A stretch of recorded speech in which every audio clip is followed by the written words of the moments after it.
Hello, everyone, and welcome to episode 25 of the Rewatch podcast presented by the Terrible Video Gamers Club. I'm your host, Tyler Schatz, one who doesn't drink but knows things. Joining me this fine recording session are one Stephen Howard, Pod for King. Amanda Howard, One who drinks and knows things. Nick Castillo, One who always has a place at your hearth and meat at your table. meat at my table. All right. And then last but never least, Gary Delaney. If my ex-girlfriend dies, I also will vote feed her to the hounds. Oh my gosh. I enjoyed I got like silence. Like that wasn't funny at all. And then Steven just like loses it. It's like the cold plunge on the roller coaster ride. Everyone's like, Nick, you could have done better. And Gary just hard plunges into that deep murk. Yeah, I had a moment of shock, and then I was like, well, I mean, it's scary. I don't know why I'm shocked. But the better thing was seeing Steven on video, burst out laughing, and it took the microphone how long to pick it up. Right. I was both prepared and entirely unprepared for that. Oh. All right. So we are here to talk about Season 6, Episode 1 and Episode 2. Starting off with Episode 1, The Red Woman. The fate of Jon Snow is revealed. Daenerys is brought before Khal Morro. Tyrion gets used to living in Meereen. Ramsay sends his dogs after Theon and Sansa. Ellaria and the Sandstakes make their move. And Cersei mourns for Myrcella. So yeah, I was watching like the previously on part of the episode before this thing started, and I was like, wow, there's a lot of stuff they were covering in just this, because this is the opening to Season 6, the brand new season. Pretty much the final bits of book material are used up in this season here, and then it goes on to basically be the writers are on their own with cliff notes from George until they take it to the end. Yeah, let's see how they do with that. I'm curious how it's going to work out, too. So, I'm going to kind of start here at the beginning with just kind of all of the events surrounding Jon and everything going on at the Castle Black there. So, ultimately, we find out from the last season there, Jon is dead. He's been stabbed multiple times, and he's bled out quite well. The first little thing is something I thought I saw back on my days of browsing Reddit after Game of Thrones episode aired, was there seemed to be some people noticing like maybe almost a symbol or pattern forming in the blood from where Jon died. Some people are saying it's a three-headed dragon that sits there representing the Targaryens for some reason. Because the big theory people had was there was actual three Targaryens left in the world afterwards. But, I mean, I don't know if anyone else caught that symbolism or maybe what it might mean, or if anyone else maybe had any thoughts on the little blood pool there for Jon. Amanda. I remember hearing about this, but I didn't hear about the dragon part. I heard that they said, oh, look, it's the shape of a direwolf. And I remember pulling up the image and being like, it's just blood. And yet, I didn't hear about the dragon one. Now I kind of want to pull the image up and look again. Go ahead, Nick. Very, very macabre. I did not focus on the blood. Instead, just the general image. Last season, Season 5, picked up with Joffrey, another major character, dead, staring up at the screen. This season kicked off with a major character staring up at the screen. You're a couple seasons off, but we'll forgive you. Pretty sure Joffrey's been dead for at least a whole season. Joffrey's been dead for quite a while. That is a true statement. Well, anyways, I thought that symbolism was what struck out to me. It seems like that was just maybe he died at the end of Season 4, and Season 5 started with seeing his face and like what happens when a major player is wiped off the board. And my main theme with this sort of episode, there's a couple points I had loosely that tied into it, is that this show, which is pulling from the books, just has these moments of levity where everything seems kind of like, okay, what's going to happen? Who's going to do this? What scheming plan is this? Who's going to prevail? Who's going to fall? And the whole chaos is a pit metaphor. And then just out of nowhere wipes the board in several quick scenes. And this whole first scene, there's a lot of major players whose story arcs kind of come to an abrupt end that I'm sure we'll get into as we hear more of the little notes, even off the cliff notes that you just read off, Tyler. So yeah, like, what does the world do minus Jon Snow? 'Cause I remember when this came out and we watched it, like you had to wait like a whole year and a half. It felt like until you find out what's gonna happen, because like he literally gets stabbed and that's the end of the season. And you wait and you wait, and this show picks up, and we find out kind of right away. Like, is he found? What do the people who find him do? And it's this weird sort of what now kind of feeling. And I just thought that was really interesting compared to I thought it was sooner than recent with Joffrey. But what happens when a major player like that just stops? Because Jon has been a driving force with Hardhome and the North and Castle Black and everything. So just really interesting to see what happens going forward. So going back to Tyler's original question about what the blood looked like, I actually just pulled it up too, and it looks like maybe a sword above his head and then Pac-Man up to the left of him. Like a little Pac-Man sort of shape. So honestly, I think it's just blood in the sand and people are just seeing BS in their tea leaves. Steven?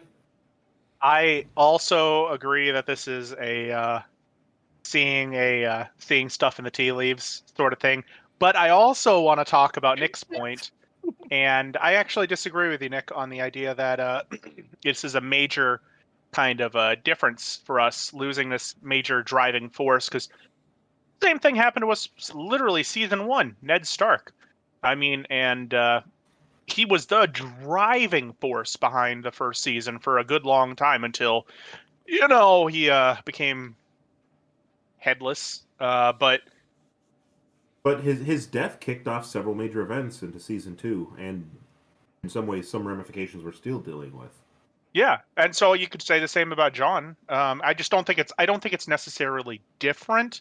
I think it'll have huge ramifications. Don't get me wrong. I'm just not entirely sure it's different. I wasn't saying it was different. I was trying to tie Okay. the thread to it. Like, even going back a beat past what I said, like, what does the world look like going forward without Jon Snow? What does the world look like going forward without Joffrey? What does the world look like going forward without Ned? I think that there's a string there. Okay. To quote Mr. Lucas, you see, it's a pattern. It rhymes. It's like poetry. It rhymes. Exactly. And then the other question I wanted to touch on here at the beginning part, with still dealing with Jon Snow. I mean, first of all, I would like to drop my famous catchphrase, fuck Sir Alistair Thorne. See, here, if ever, I think that's fair. Last podcast, we talked just briefly about his motives and what he does. Here, I will agree with you wholeheartedly. The question is more about, so there's a scene there that happens where Melisandre knocks at the door to Davos's room there, and she's let in there. And I was kind of trying to gauge maybe what others might be thinking about going on, because she has just left Stannis' camp where Stannis lost. She helped basically push Stannis to sacrifice Shireen. The Lady Baratheon, I forget what her actual name was, but she had hung herself too. And again, like I said, Stannis is wiped off the map pretty much. And Davos obviously is really heartbroken about that and knew about that too. But to me, it seemed like, I don't know if she was coming there for a different reason, because I don't think she was coming there about Jon Snow. Because she kind of knocked at the door and had this like somber, saddened look to her face. So I was kind of curious, was she coming there for a different reason than her motives changed because she saw Jon in the room dead there, or was it some other reason? Or like, was she actually coming there maybe for Jon?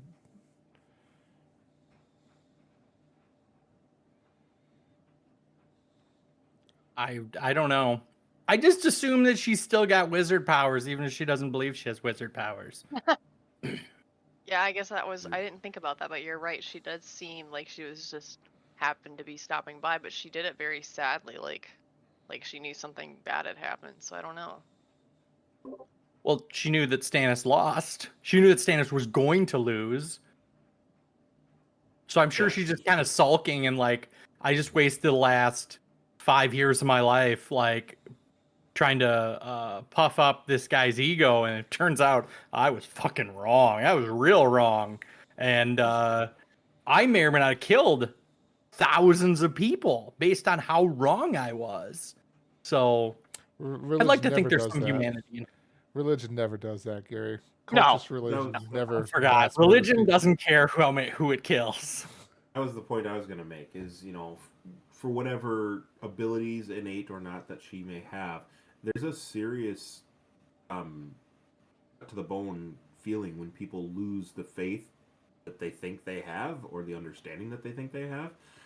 And yeah, I don't think Melisandre really cared much for Stannis. I think that she merely thought she was doing her god's bidding, and when it seemed like she misread the tea leaves, or that it seemed like it was not going to pan out the way she thought it was, she fled out of fear.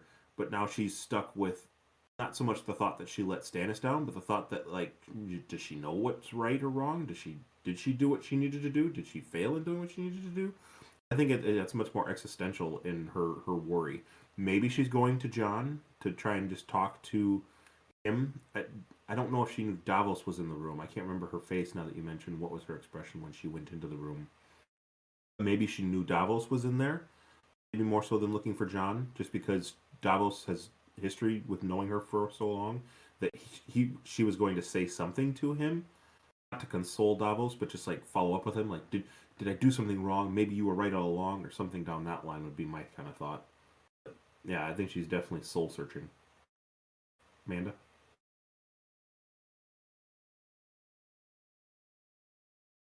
Or Steven? I'll jump in here. So I don't think that she knew what had happened particularly. I do think that she lost a fair amount of her faith and was going to search for the only other person that she could possibly think of that might fulfill these prophecies that she's been given, and she walks in to find him dead. And that's, I mean, just another nail in the coffin for her own religion. Everything she's ever believed now is one more just, no, that's not even real. And I guess that's where I think she's coming from. I think she's just absolutely struck and downtrodden, I guess. We can get into what happens going forward, trying not to jump into the next episode. I think that she's probably I feel like she was looking, if she was looking for Jon, for the sake that he's a great warrior and a great leader, either for guidance or counsel. I don't know if she sees something in him. Oh, I take that back. She has an interaction with him before they leave in Castle Black, don't they? Where she says Edrith's line, nothing, Jon Snow. Something about, the Lord of Light has plans for you, or something to that effect. I take that back. Maybe she does see something, as Gary so eloquently put it, wizard powers in him.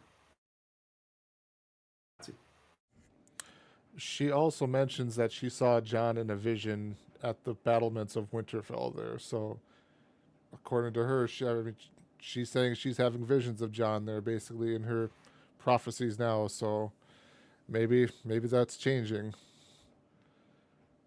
Right. We're in motion, the future is. All right. The new sign, Gary. Gary has now presented a new sign. Melisandre. Okay, hold on. We're pausing real quick to address the new sign that was just created by Gary, which I am not a fan of, not even slightly. I made one for other people, but I left a lot more room on Steven's.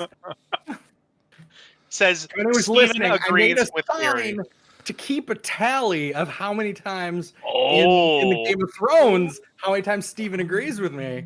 I don't know if I should date them. Like, I'm going to be disagreeing with you so much on things that I entirely agree with you on. You need a big whiteboard behind you so that you can just add it to it easily, and we can all. Oh my gosh! I don't own a whiteboard, and I don't know if I really need a whiteboard, because I feel like I'd have to explain that to strangers. Of like, why do you have a whiteboard that's like Steven agrees? But that's a worthy cause, don't you think? It would be. If I can't remember if I got rid of all my whiteboards. If I find one somewhere if it's like $1, I'll go get myself a whiteboard for a worthy cause. But anyway, counts one, Steven. You agreed with the tea leaves being bullshit. Oh my. Anyway, This is we gonna can be the continue. worst. I'm sorry I interrupted you, Steven. I think Amanda was saying something there.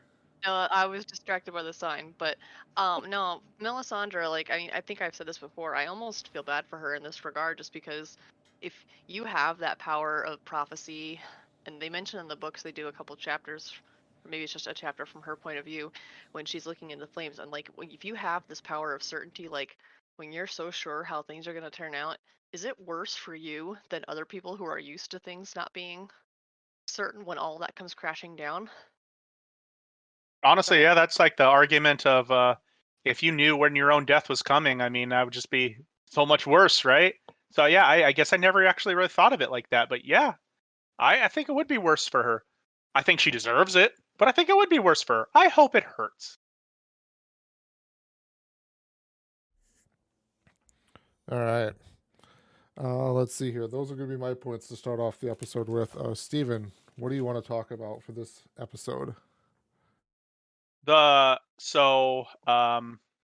is a fun point where as Gary alluded to on the last episode, the hero of the revolution's girlfriend is now dog meat, and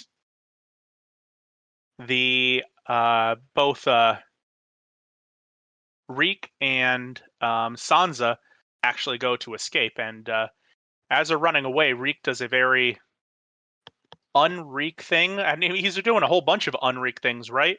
But he actually goes to defend Sansa by standing up and saying, "You run, I'll take it out." And he gets a Deus Ex Machina by our, you know what, the actual king. And Mr. Pod comes to save the day. Also Brienne, but mostly Pod. But Pod the it was Rod. just you don't really get, and maybe this is sorry, the point I'm getting to is you don't really get too many Deus Ex Machinas in this show that end well. Every Deus Ex Machina that you get ends with someone losing a head, having a spike driven through them, or something to that extent. Do you think that it is because we are off of the books that the Deus Ex Machinas are turning happy? Steven, what is Deus Machina? I was gonna say you're exploding Gary's head. You Oh, can just see no. his eyes rolling back every time you said it. I should make a Deus- count for the number of times. Like, I don't know what the fuck Steven's talking about. It's basically saved by God, or it's like Okay. it's something out of the blue that comes and saves you. Okay, An intervention. I've So, heard Yes. the term, but just anyway. As- Tyler. Nick and I were having a conversation about this a little earlier this evening here. It's kind of getting to the point in the show where here, like for essentially 5 seasons now, everything has gone wrong for pretty much the heroes of the story here. You know, our first hero, Ned Stark, lost his head. The Stark family of Robb Stark, Catelyn Stark, were destroyed at the Red Wedding there. Tyrion is basically sentenced to death for a crime he didn't commit. All of these events are happening to these, air quotes, heroes of the story. And as we The get hero of the close, revolution lost his wife. the hero of the revolution can bite me. Actually, no, don't. He probably would, and that would really hurt. It would. But like as we get closer to the end of the story, I mean, you can't. You could. You definitely could, but I don't think he was trying to going to Martin there maybe, and this is maybe not the best thing too because again we're pretty much past the books here.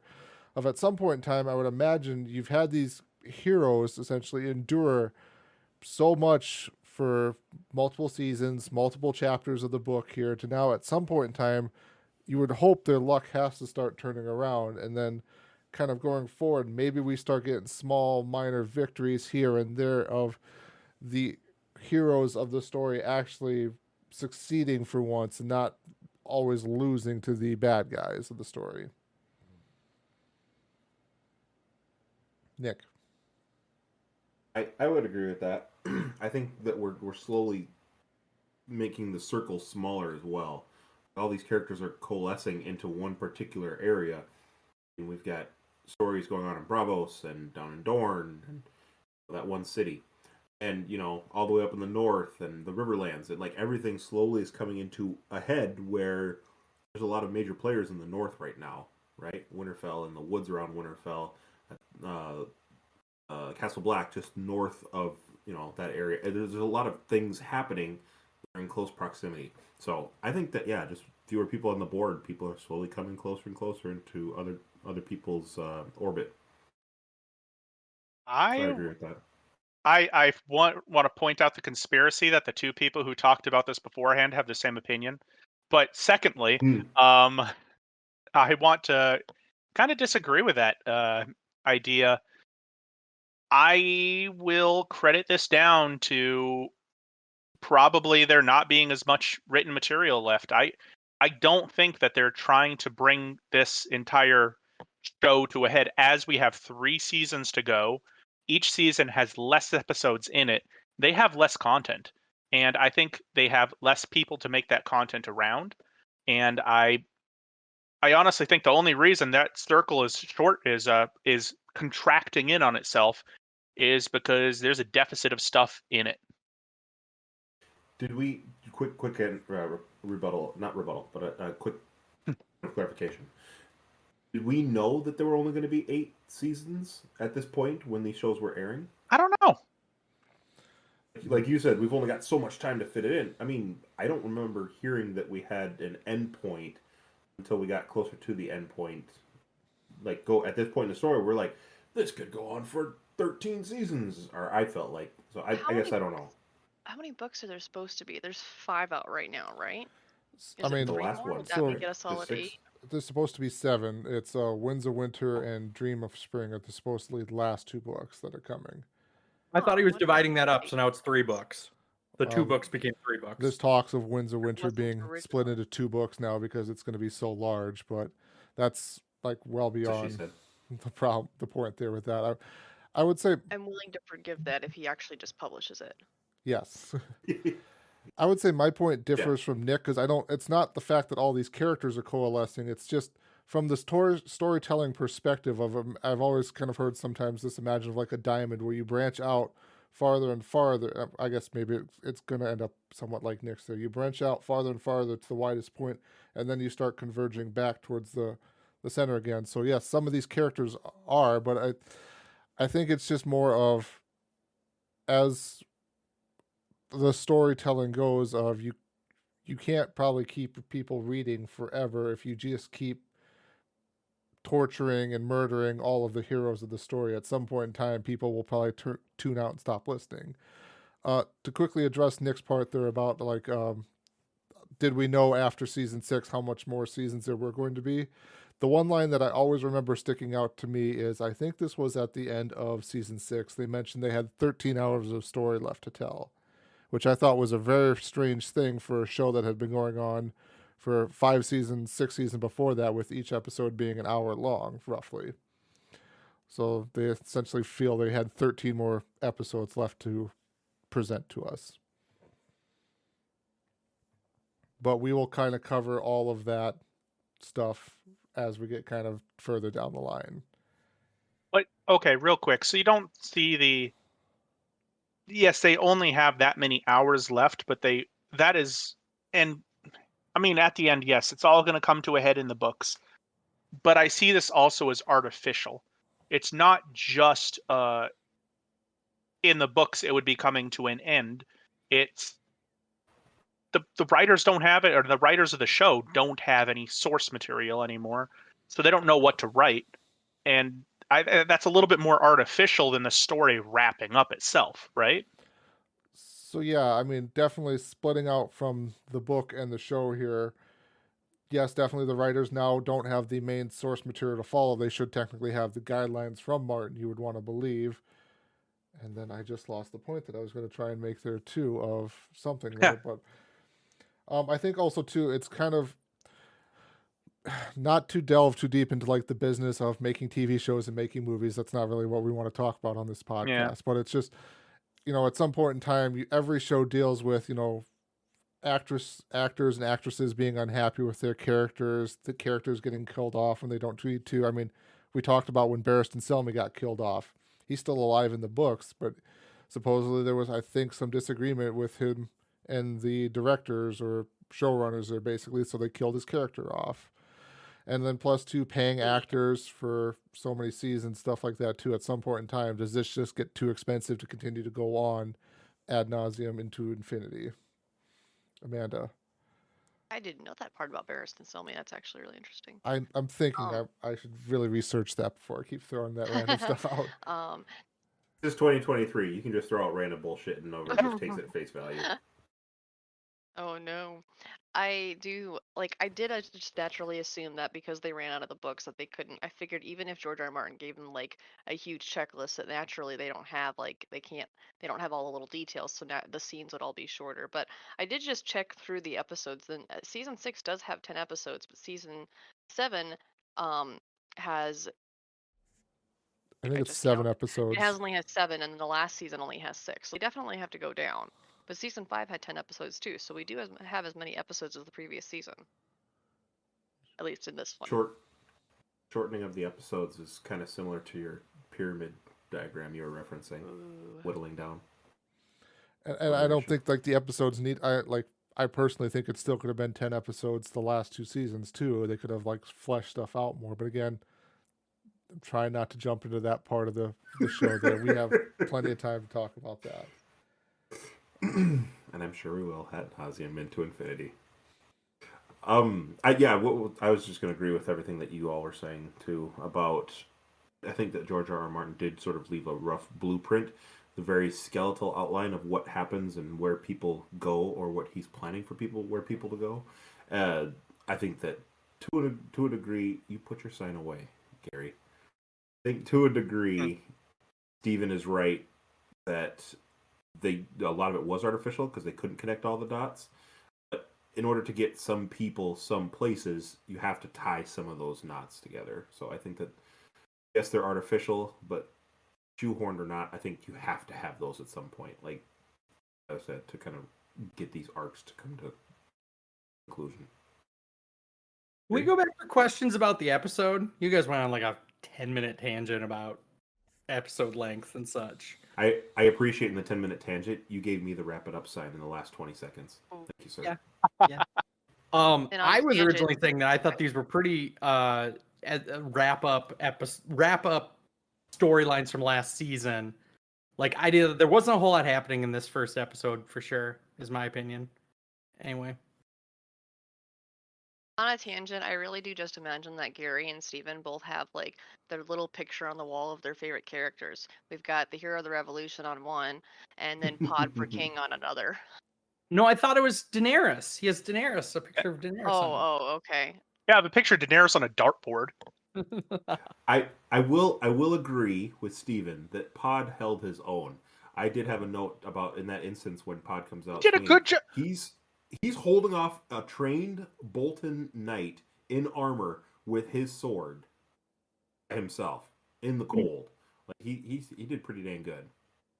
Yeah, and especially, sorry, real quick, for someone who barely couldn't fight before, he's now, like Nick said, holding his own. I thought that was really interesting, disagreeing with other people.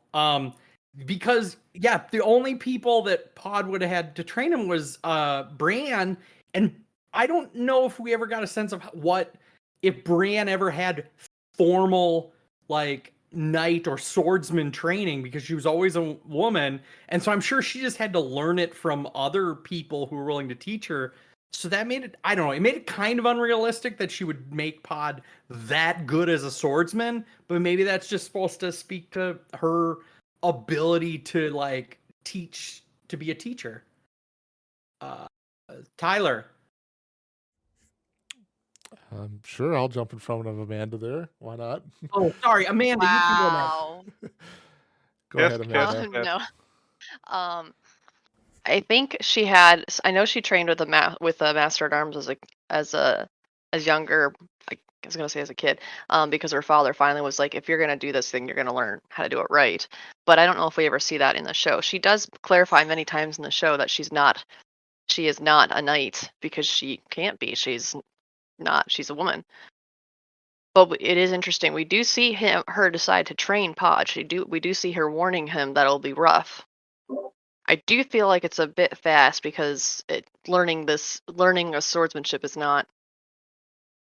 You can't learn that in months and be excellent at it. On the other hand, we also know that again, this is knowledge that's coming from the books. Tyrion dispatched him to train with a master at arms when he was in Tyrion's care as well, if you can call it Tyrion's care, when he cared for Tyrion. I guess that kind of makes a little more sense. Yeah. Maybe I was gonna say, Brienne's like- just that good. But yeah, like there's so much that you'd have to learn, like footwork and general sword movement. And the entire time they're on the road, they don't have training swords with them. They just have real steel swords that'll cut a bitch. Like That's how else would you learn? That's the way to learn. Literally, she- when Jon Snow goes to Castle Black in the beginning, he does so well against the other kids because he's been just training with a master at arms since the age of, like, I don't know, as old as he could hold a training sword.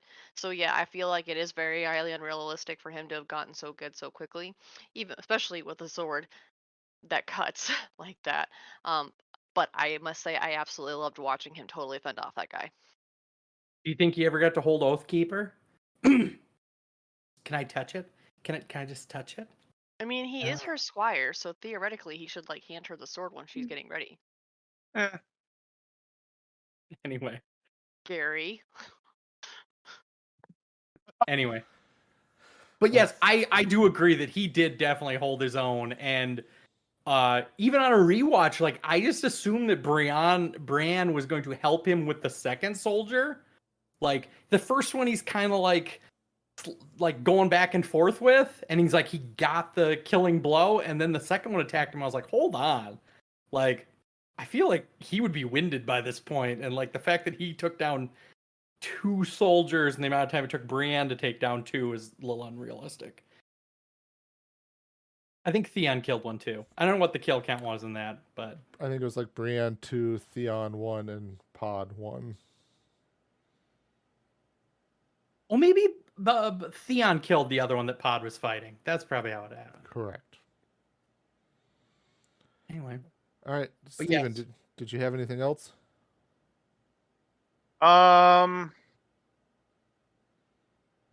Not particularly anything that we are currently missing the queen of Marine. Is it Marine? I can't remember. She is off on a little dilly tangent, and in her wake are 2. I'm sorry, I didn't think any of these questions through. But Tyrion and the Spider are basically in charge of the city while she's gone. And they're going to talk about how everything's going well. They're going to be, it's going to be kind of difficult, but they're going to get it done. And then all the ships are burnt. And it's kind of showing what was her empire really built on. Was it built on a love of the queen and love of freedom, or was it built on fear of her and of her dragons? And the second she leaves, all the ships get burnt. That tells me it's fear, is what really is going for there. First side comment I want to make about this thing, and we're also going to talk about it too in the Dothraki scene, if somebody wants to bring that up later too, is you can tell the show has started, like I said, we're trying not to complain about it too much here, that we've gone off the source Oh my material. goodness. Try harder. But the dick joke starts coming from Tyrion there, or Tyrion keeps berating Varys for his lack of having a dick due to what happened to him when Varys was younger there. So that really starts to take shape here whenever those two interact. I would come at it, He's a Stephen. eunuch, isn't he? He is, yes. It's well known, but I mean, like every interaction Tyrion kind of has going forward with Varys or introducing to Varys is referencing to the fact that he doesn't have a cock. Like it comes up a lot. Now that I've said it, Nick, you're gonna Yeah, have there's to a pay more joke or two attention. about it. Just Yeah, Well, a few. just a few. But to get to Steven's point, I though, think Tyrion even said that. to get to Steven's point, I would look at it more of there's now a vacuum basically of power in the city there. So the masters, or I'm just going to call them the harpies, there basically, because I still don't think know what they actually are made up of. They're now racing to kind of fill up that void there of their own fear and wanting to retake power there. Because I mean, it's even talked about. I think, correct me if I'm wrong. It could be the next episode. I think it's the next episode where they talk about the other cities being retaken by the masters there. Mhm. So in this Sounds right. in this vacuum there that Daenerys is created because she is now no longer here, there's no one really, there's no figurehead there to basically be seen as the power in the city there. The masters, or the harpies, I should call them, are now filling that vacuum there with fear and destruction. Nick. yeah, I agree with that. In the absence of power, chaos probably rules. If not that power is what should rule, but I agree. That's definitely what's been happening. I think Steven's also right with the fear Daenerys probably had because she's different. She's got the force of 3 dragons. People have seen what destruction she has, hearing the stories from the rest of Slaver's Bay before she came to Marine. Now that she's gone, they had originally murdered, what was it, 126 masters. So there's, just in general, there's a bunch of people who were those who were crucified. There's a bunch of people who just aren't there to lead these people. So whoever the harpies are, or whoever's trying to get power, yeah, it's a kind of a power grab. You could jump a couple different people there. I guess, yeah, I'd like to follow up a little bit with Daenerys. We don't have to get into the Dothraki scene unless we're interested in it right now.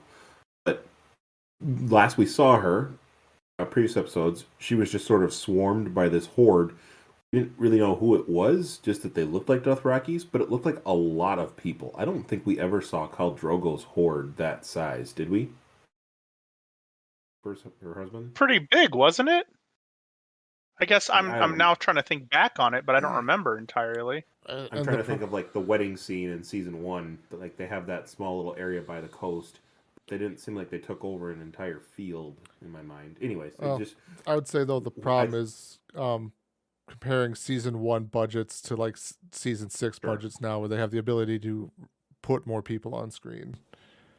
That's fair. Yeah, I think that speaking of the power grab, while we were talking about it here, I thought the inverse was interesting.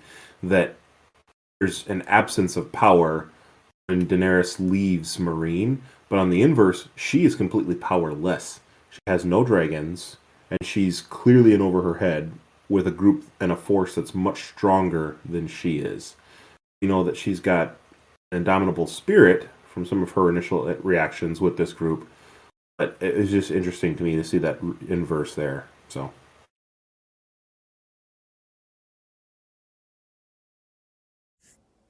That was one of the notes I had. So we're talking about Daenerys. All right. I think that was everything then for you, wasn't it, Steven? Yeah, that was everything for me. Okay. Nick, you can go ahead with your topics of discussion. I had a topic about Dorne. That was this episode, right? Or am I getting confused? Yes. This one. Yeah. What's the name of the woman who was Oberyn's paramour? Ilaria. Ilaria Sand. Thank you. Ilaria is dangerous. Like, clearly, she took out Marcella in that previous episode. Then the first, like, we see her when the scene opens, and she's like helping Prince Doran around, like holding his hand, like, nurturing him, just like cozying right up to him. Just in the previous episodes, she was on her knees begging for her life because Doran was going to off her because she wasn't. That was her last chance. And here we see that she's cozying up and she's kind, and we think, oh, maybe she's changed. And that script flips fast. There's another point in this episode where the second somebody gets news or a raven comes, like, people seize their moment and take action quick on it. We'll get to Gary's Hero of the Revolution here in a moment. But like her daughter, whose name we don't recall, and her both just like knives out, daggers out fast to seize their moment and seemingly get away with it. Again, I kind of my theme throughout this episode was there's a lot of story arcs or people who seemingly have a lot of power that just quickly get wiped off the board. I mean, we had the whole story arc of Jamie coming down to Dorne, and Dorne is unbowed, unbent, unbroken, and there's this strong power in the South that could still rise up against the crown, and from the whole royal family seems gone. Um, it's interesting how quickly that happens. My question on that that I'm trying to get to: do you think that was wise of her, or do you think that she could have played that more as who did it? I don't know. Or do you think her just going right for the throat, taking out Doran and taking out his bodyguards was the right thing to do? Gary. I think it was kind of revenge. Like, I think she had to do it, and I think based on her speech, it's more about her trying to take revenge for her husband, who she feels that her brother-in-law did not like it almost like it seemed like he didn't care. And then she mentions that his sister was murdered and he did nothing. Like, so she just was basically pointing out that he just was not like an honorable man, even though he thinks he is. So I don't know. Also, I thought it was interesting that nobody other than his head big dude guard even raises a finger or questions it when it happens. So it must just And be that's normal to stab the leader of Dorne. I think that there's a little. Sorry, yeah, Stephen. Real quick, I don't think it's normal that this is happening. I think it's actually one of the things she says is that there is a huge disconnect between him and the people of Dorne. That there is he doesn't know the city anymore. Basically, he's what we would say in his ivory tower, and while the people around him languish. And I think that I I question her ability to know what the average person thinks. But she probably does speak from a position of the nobles, at least, to what they think and what these Praetorian guard that are guarding him probably think. And so I'm not sure it actually seems very unnormal that this would happen. From what you kind of see happening, you'd have a much more personal bodyguard if this was a very common thing, and these look like just standard Praetorian guards, sort of people going walking around. He only has one personal bodyguard that you need to kill, and I, I guess, so it seems very unnatural to me. Getting to Nick's point, I also am. I don't know. This seems like an irrational act to me, but I understand where she's coming from. It's pure vengeance, pure spite, pure hate, and she's not looking for the greater picture. She's not looking to win. She doesn't care if she wins. All she wants to make sure is you lose. And that's where she seems to be coming from, and her daughters seem to be coming from. Is they don't give a crap if they win in the end. They just want everyone around them to feel the spite that they feel themselves. Amanda? I really thought we were gonna have a sign from Gary there. I was really excited. He didn't Um, fully agree with me. He agreed with my first I did point, and not then he kind agree of with went you. down a different rabbit hole. I have to I would agree that I don't think it's common there, and also I mean this is she took down. Okay, we're confused as to whether or not Dorne is a city or a separate one of the seven kingdoms or a country. But I mean, this is a coup. Like she just took out the leader of this, and there's no one else. You would need a lot more resources, and even if she does have her daughter or the sand snakes, even if they are that powerful enough to take care of themselves, that doesn't just mean you then therefore rule the country. Like you've got to have some resources in place. You have to have control over more than just that. for this to be happening, and we don't see any of this. And I don't know if that's just like they forgot to put that in the story, or if we're just not being shown it. But I feel like there's way more to this. You can't just take out that person and be like, I'm in charge now. Not in terms of a country. I mean, Look at least me. I'd like I am in charge now. I am the prince now. Exactly. I want to go, but Tyler, I want you to go next. You shook your head when Gary spoke, and I want to hear more people disagree with Gary. What were you going to say? I'm not for sure what I was shaking my head at Gary about, other than just Gary being Maybe it Gary. was Go- just go on long- principle that he's long shaking his list. head at Gary. Just shaking Probably my in head. principle. I get it. That's an understandable thing. I can get behind that.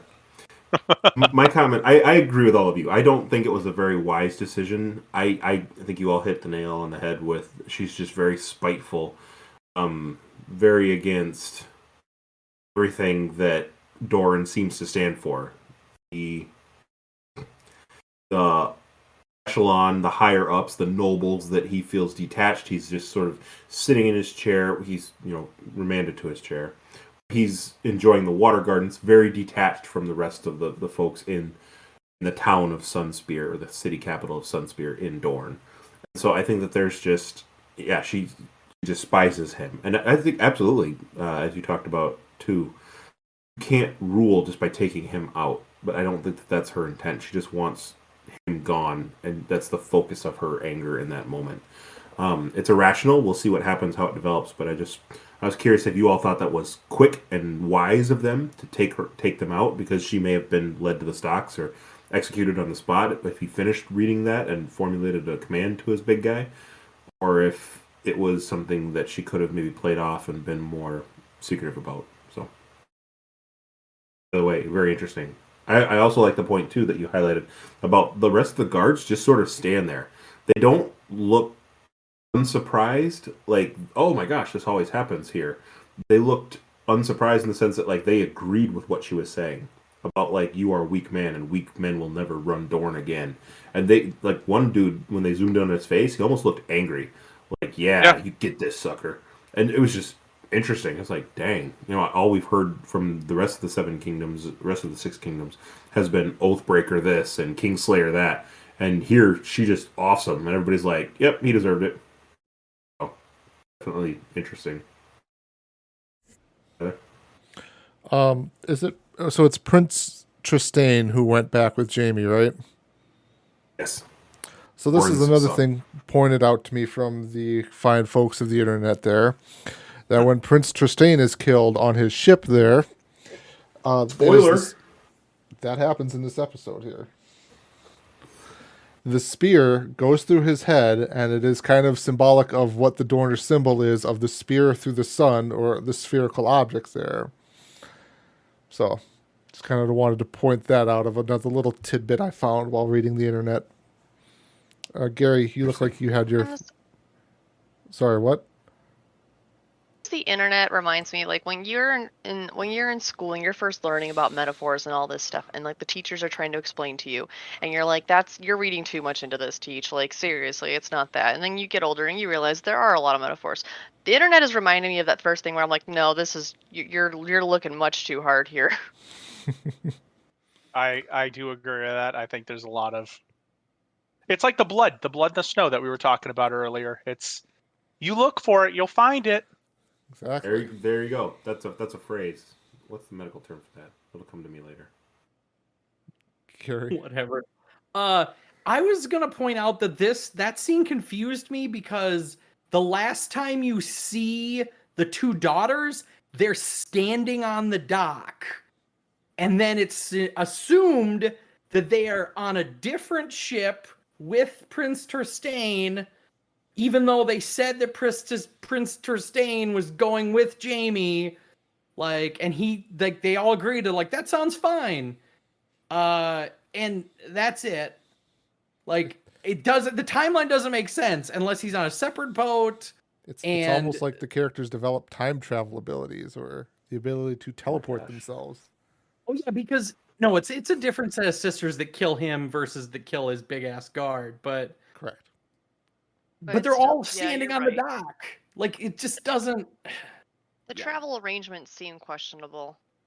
That whole like plot line is written in crayon. Like it is very very like Sunspear.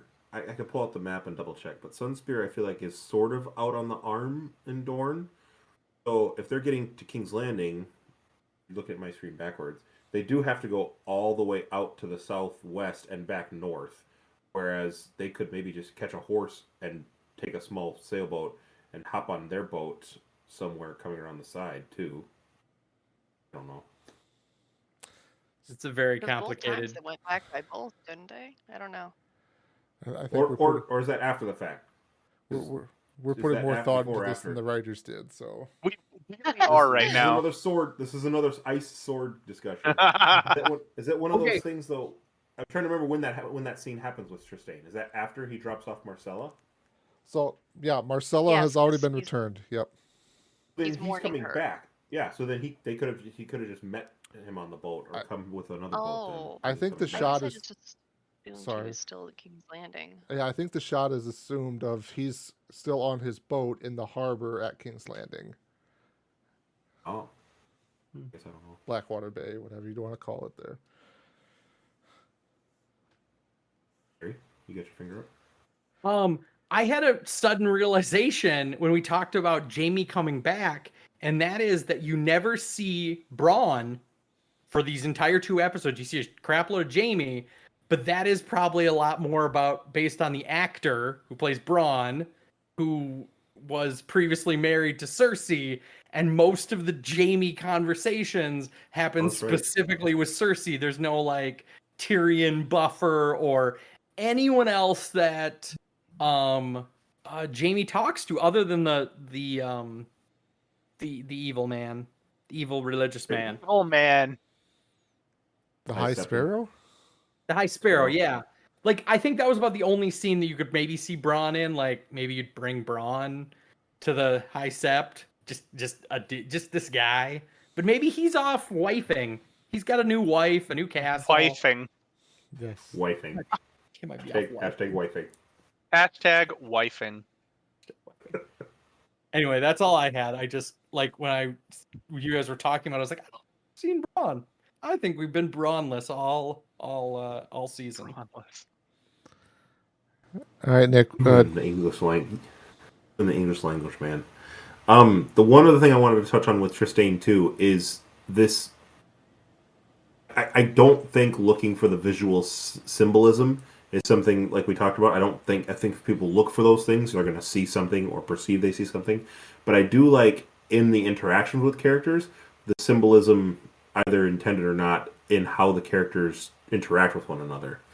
In that scene with Tristane, he fully intends that these people who have snuck aboard his ship, who are technically his cousins, are going to be honorable and just in their fight. He turns his bare back to the other one at his, behind him, and faces full off with the other girl. And knowing what had happened, because we've seen these episodes before, but again, rewatching that episode, I just started like, oh my gosh, what are you doing? Like, he seems leery of both of them, and one goes, I'll fight you first. You go. So he's like, all right, sweet. And he just squares and totally ignores the other person. And, we know as the omniscient, omnipotent audience, but just in general, it's like there's this old world, the honorable, unwritten code of how you interact in this world. And there's this new world that's quickly overtaking this outdated ideology. It was interesting to me how blatant that and obvious that was. Of course, these people are not going to be. They're his cousins walking in. If a family member walks in and blatantly has arms at your throat and says, "Nope, you're not going to leave here alive," why on earth would you think that they're going to be honorable, at least in their attempt to assassinate you?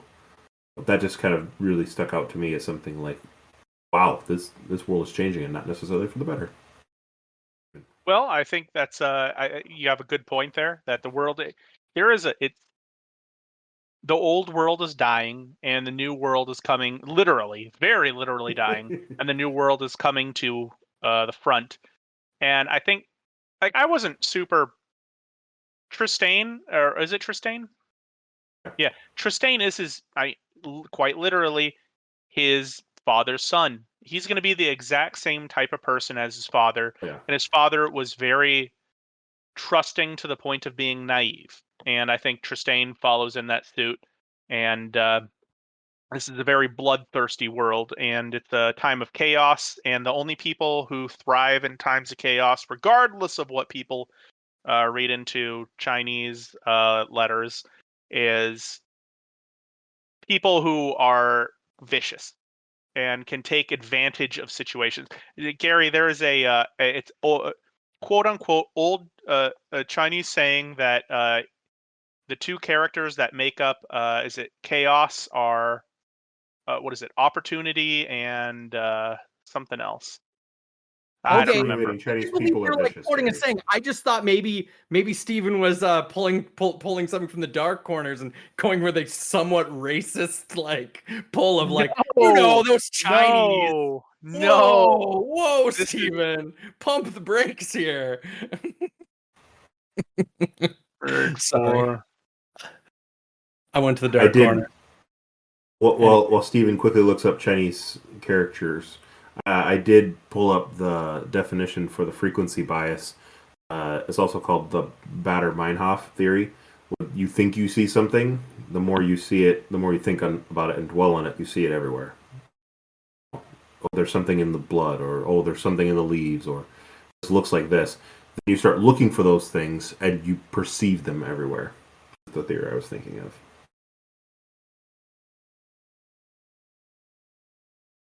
I want to find this thing at some point.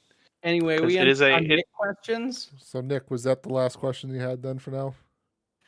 I had one more, but I can't remember it at this moment. I know that there's one other thing that happens in this episode that I was going to touch on. Besides the Melisandre ending, which was really interesting. Yeah. Yeah, it's interesting. Is that the same Interesting. actress? No. Like Yes. I want some. I thought it was. I thought she was wearing makeup. Someone needs to look that up. It's Stat. not the same actress. Steven, are you having a panic attack? yes, because I finally found the freaking word. It's crisis. In Chinese, the word crisis is made up of danger and opportunity. It is a hackneyed phrase. They don't actually use that in China, but it's a very westernized phrase. That's what I was trying to get to. But that's what it was. I want everyone to know that. Gary, why did you call on him? We could have ignored him for at least another minute or two. Sorry. Go to hell, Amanda. It's all like fortune cookies. All Yeah, right. yeah. Amanda, what do you have for the episode? Mine's actually kind of a continuation of our conversation with Trystane. When the sand snakes are there to kill him, like Nick pointed out, like he turns his back to one of them at least. And here's the thing: this whole thing of vengeance came because their ties of family and blood are so strong. They want to avenge this guy. Trystane and Doran are totally their blood too. Why? Like, do you think? I didn't phrase my question very well for this, but I am confused as to why, like, they decide they're going to avenge their father so much that they're willing to kill at least Prince Doran. He was an obstacle. Trystane isn't quite yet. I know he's going to succeed his father, and they could possibly do something with that, but they just immediately, they're like, we're killing this guy. These people are presumably very important to them as family. That's interesting. I'm gonna agree with Amanda. Like, I didn't even think about that. Like, technically, he's not like. And once you get, but is he gonna hold a grudge after you kill his father? Like, how do you? If you could put him somewhere else in Dorne, like give him another. Actually, I think he was supposed to be on the small council. So you just let him be on the small council. You kill his father, and then you maybe take over and like. We'll let you still stay on the small council as a representative of Dorne, but you will never be king. No? Steven? Nick, did you go before me? I was just going to say that, first of all, yes, that's right. They were going to have Trystane be on the small council, so he wasn't sailing back to Dorne. He would have stayed on his boat or in the harbor there. So he was murdered in Blackwater Bay.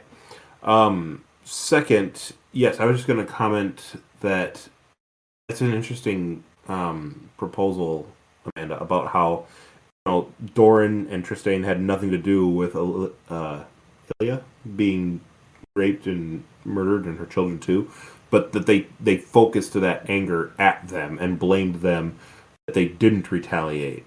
And I think that kind of goes back to the point that we were trying to make earlier about how they're just vengeful, angry, upset, and want to take that out, especially since Oberyn died recently as well. I think that Ilaria just wants someone to suffer the way that she suffered. I don't think that's...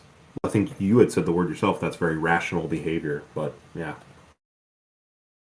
I also want to point... so, I disagree. It is very, very rational to kill off the entire living line of a prince or a king if you are taking over or trying to get rid of their family presence.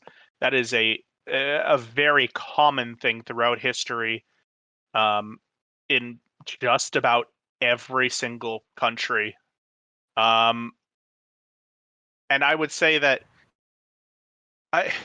to go along with that, they're also just running off of spite and hate. So yeah, they're going to kill everyone they get the chance to, anyone that they can project their anger and hate onto. Was it anyone else's fault? Was it Trystane's fault? No, it wasn't Trystane's fault, but they can project that onto him, and they can try to kill him for that. They're fine with that. They don't... These aren't nice people. Just because they look pretty and happen to be slightly clever doesn't make them good human beings. They're not good human beings. I just want to point out Steven said hanger. We meant Did I say anger? You said I heard hanger, and I was just like, Hanger was in there. Should have gotten us Snickers. Yeah, should have got a Snickers. Crap, I forgot what I was gonna say. Yeah, I'll just Amanda.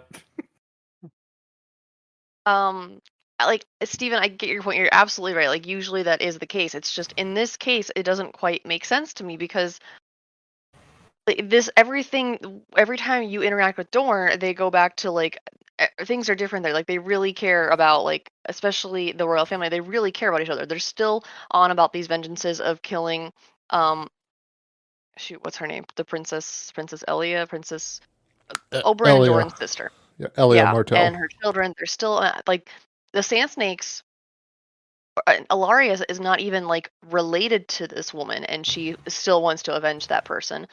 And they completely treat the bastards differently. Like the Sand Snakes are held in like positions of esteem and all that and trust. And so it just doesn't quite make sense to me that suddenly they're like because Doran and Tristan are like, you're a family, we care about you. Not once do you hear these other people being like, it's rough for me to kill my cousin, but I'm gonna do it for the sake of vengeance. Like they just go straight to like, I'm gonna kill you because we're gonna get vengeance for these guys. I feel like it's a little bit of a weak premise, okay, Steven? I'm sorry. I agree with... Sorry. I agree with the thought, like you said, that if you want to in the historical perspective, yes, if we're trying to overthrow a group, you want to destroy that lineage so that no one has a strong claim back to the throne. But again, going back to like what Amanda said, what's the motive here? We already said several times over that we don't think that the Sand Snakes and Ilaria want to rule Dorne. They just wanted to get rid of Dorne, and so I get getting rid of anyone who could retaliate against them and killing people for that cause, but killing the whole line because they want... I don't know. It seems like it's the right justification for the wrong reasons. That make sense? Yeah. Makes sense to me, but then again, I agree with you. I remembered my point, and that was that technically the Viper died in single combat, like in a trial by combat. So in his brother's mind, as a diplomat, like technically his brother didn't die in any way that requires vengeance. His brother volunteered for trial by combat, and he lost. Like he died an honorable death. Yeah. Again, yeah, you're absolutely right, Gary. I think that again, this old world perspective of adhering to the laws that are unwritten but everybody lives by, that people aren't honoring. So I think his children being super angry and wanting vengeance, and like it's just like I think they kind of maybe became indoctrinated, but based on the number of times he says, "You killed Elia." I'm gonna f up names. Elia, Martell. whatever. Elia Martell. You killed her. You raped her. You murdered her. And he said that like 8 times in a matter of a minute. Like, I'm sure he probably says that around his kids too. So I think they're just indoctrinated. They just don't know any better. Silly kids. He's just walking around the house. You raped her. You murdered her. You killed her all day long. That explained their emotional state, why they're all kind of psychos. My computer chose to cut out just as Gary started yelling that, and I feel like my computer was trying to protect my sensitive ears, apparently. Anytime Gary talks, you just gotta protect your sensitive ears. That's true. What else did you have for Amanda? That was my major one. Sorry, it was kind of a continuation. Nick stole, not my point, but the essence of the beginning of it. Nick tried to steal your thunder. Gary, what do you want to talk about? I had 1 point for this entire episode, and it rounds around the hero of the revolution. Oh, and that great. is, you finally get to see him like have his own sense of like actual grieving.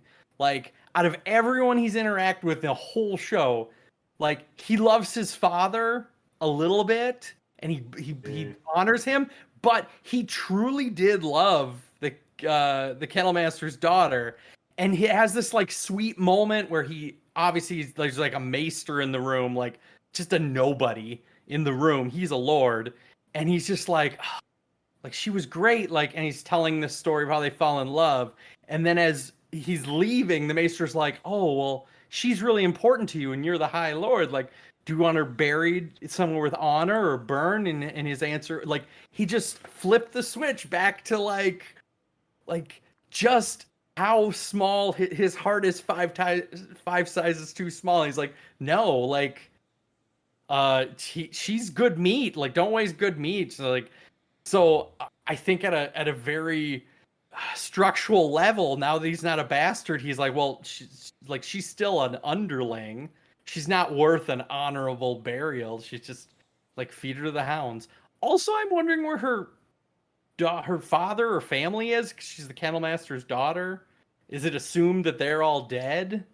Like, also, if you had to tell someone that their daughter needed to be fed to the hounds, that'd be I feel like you let the maester deliver that message. Nick, what do you got? I don't think that anyone who's been paying attention has any qualms hearing bad news from Ramsay. From Ramsay, yeah. I was about to say Roose. I think that he would just be like, she died. And the Kennel Master would be like, oh, okay, well, we didn't need her anyways. Just because, I mean, all he does is take the dogs out and seemingly go on hunts. And then few people come back after more people went out on said hunts. I just think that he probably has a reputation there. I just assumed that her whole family's been dead. As twisted as Miranda and Ramsay are, they probably once hunted her parents, would be my understanding.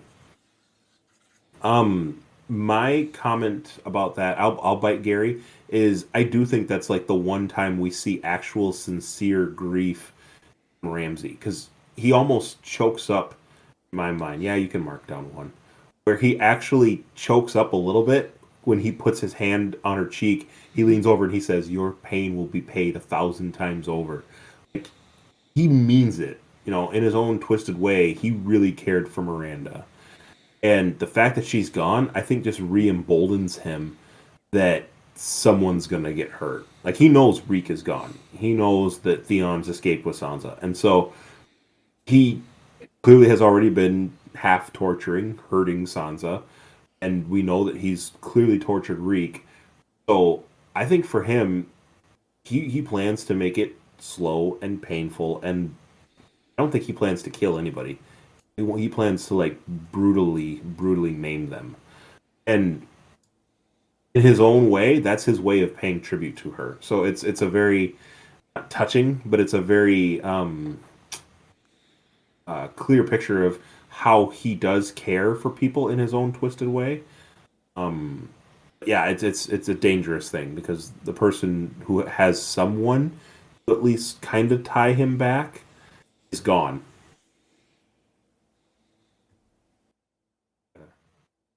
Tyler? Um, I was going to briefly touch on this one this one line. Ramsay basically said that he wasn't much older than Miranda when she was 11 years old when they first met, and everyone was already afraid of him. So Ramsay's fear and terror and being a terrible person goes back quite a ways. Exactly. Steven. I just want to point out that I feel like we were taking Hitler and Stalin and going, but they had that one really nice moment with that little puppy. Do you remember that? He painted that nice picture. Yes. I'll also agree with that, Stephen. It does not redeem them. It's just in something No, interesting, a different side of them. It's a different side of them, and I wish I could see it more. I wish they could be hurt more because the hero of the revolution deserved that. I wish they could be hurt more. What an evil thing to say. You're dang right. The hero of the revolution deserved to be hurt more. I hope he takes a couple of punches in the face. What do we say? Yeah. What do we say at the beginning? What do we say at the beginning of this? Cruel but fair. Yeah. Deserves to be hit in the face. That's cruel but fair. Anyway, that is all I have for this episode. Okay. So I want to bring up this one point because Nick is partially right here. So Gary, I don't know if you want to write that down there. Jaime and Cersei talking for a brief moment there. The prophecy comes back up of Cersei having 3 children and their gold will be their shrouds. I will reiterate again, that prophecy is utterly meaningless without the final part they left off of the show of the younger brother will be your demise or whatever it is from the book there.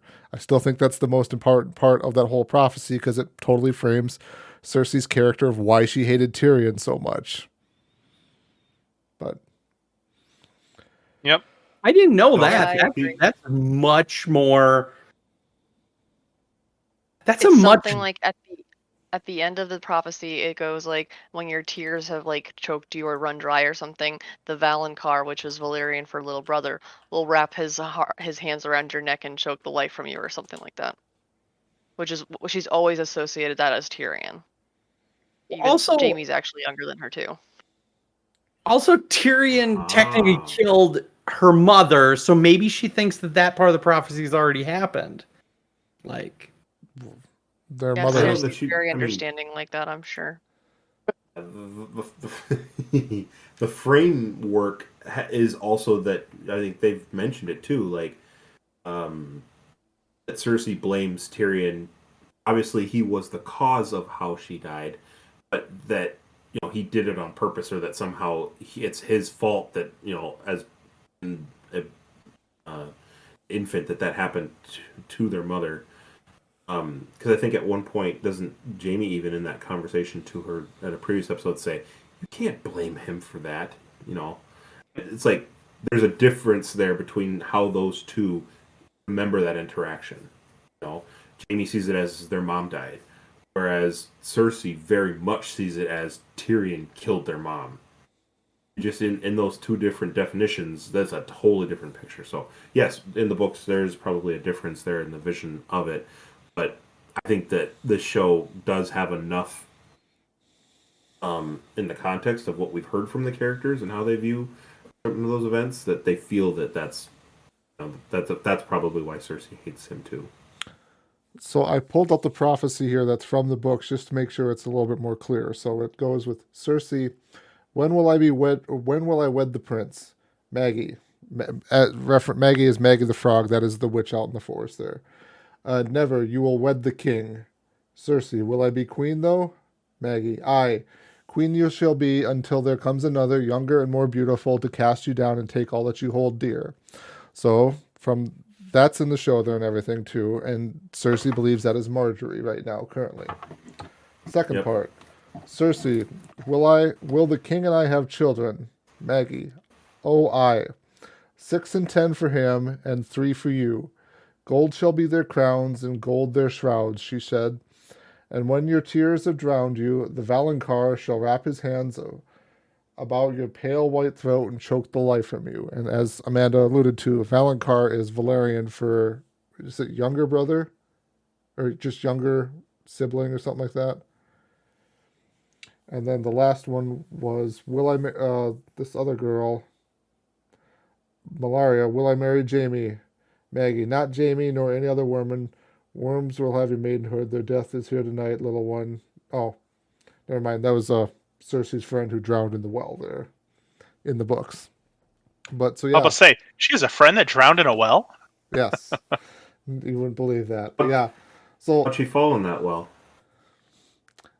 You didn't see that well. oh goodness.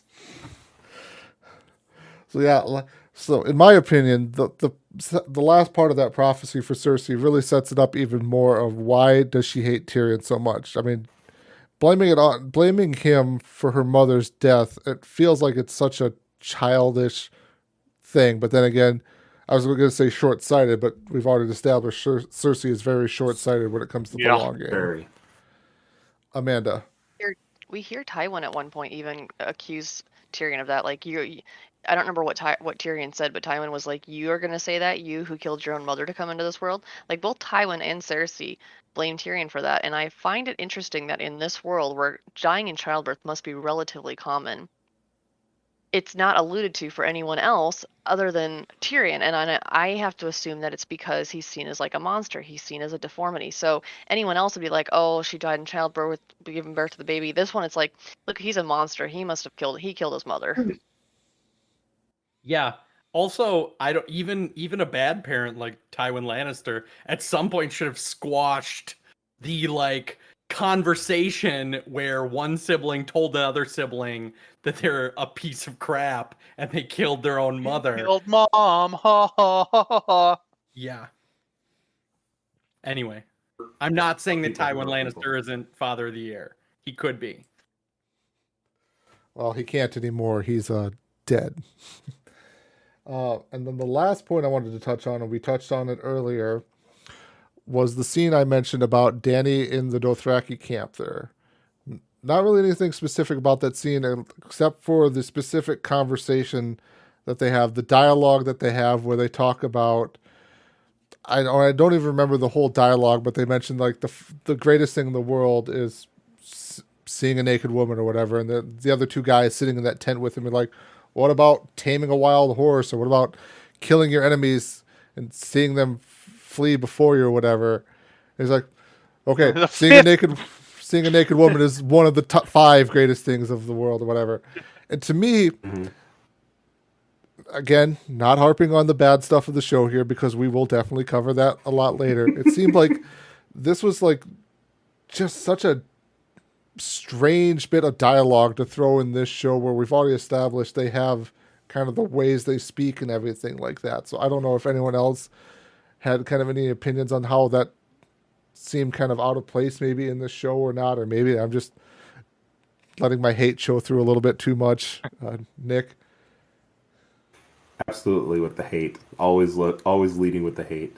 I don't know. I mean, they're, to be blunt, uneducated horse lords out in the middle of the desert. I mean, they're not going to have eloquent, high noble conversations.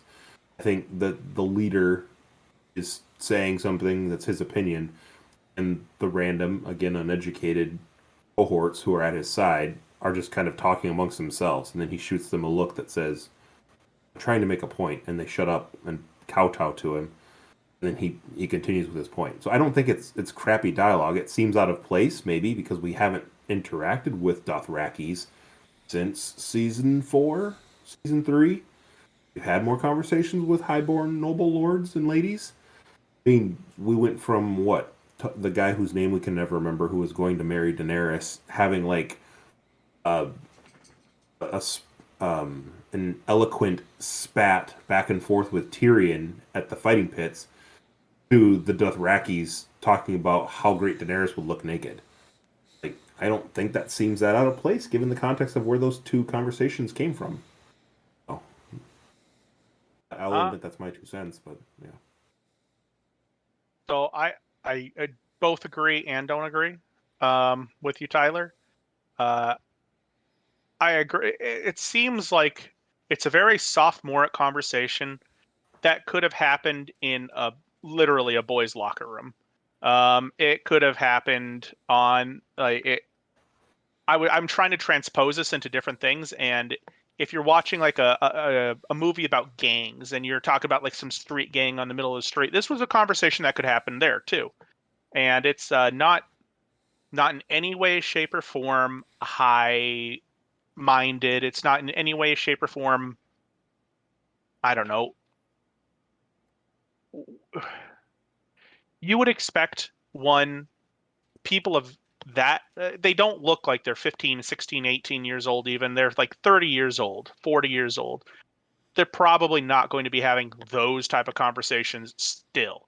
But in that same regard, maybe it's trying to show us, and I don't know if I'm putting too much thought into this, that some of the other Khalasars are just really base. I mean, she might have been with one of the more high-minded Khalasars with Drogo. She is now one of the high-minded Khaleesi's, only Khaleesi, but you get what I mean there. And that all these other Khalasars aren't really where it's at. They're we keep thinking of them, and we have this idea of what Khal is because of her interaction with them before, and that's not what they are. They are very base. They are very base, I guess. And I don't know if I'm thinking too much into that, but number one, yeah, very sophomoric. Number two, maybe it's supposed to be that way. I don't know. I was gonna say, like, I see a lot of comparable dynamics to like having someone dragged in front of the king in King's Landing and the king's court, because there's lots of sort of different people sort of sitting in the tent. There's the actual Cal, there's his wives, and then there's also his, hand of the king sort of people. And I think a lot of them are just there to kind of add dialogue, so it's not one person saying all the dialogue of like the the plot twist that is that Daenerys, they're, even though they know who she is now, they're not going to bring her back where she wants. Now she's going to become imprisoned and get sent back to the Mos Dothrak. I don't know. I think it was just the people were there just to have like different chirps in the conversation to reveal the plot twist. Amanda?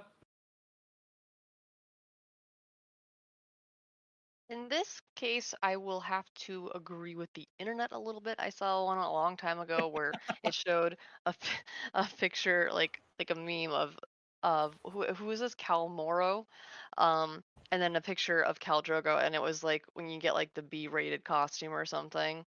And I feel like, again, it could be a lack of, they don't have enough detail, enough things to put in from the book. And Gary, you've got a good point. Like, they just don't have, they don't want to have only one person putting all this dialogue in. It's clear that they're only talking to this for the plot of the show, and yet they're trying to fill in some detail here.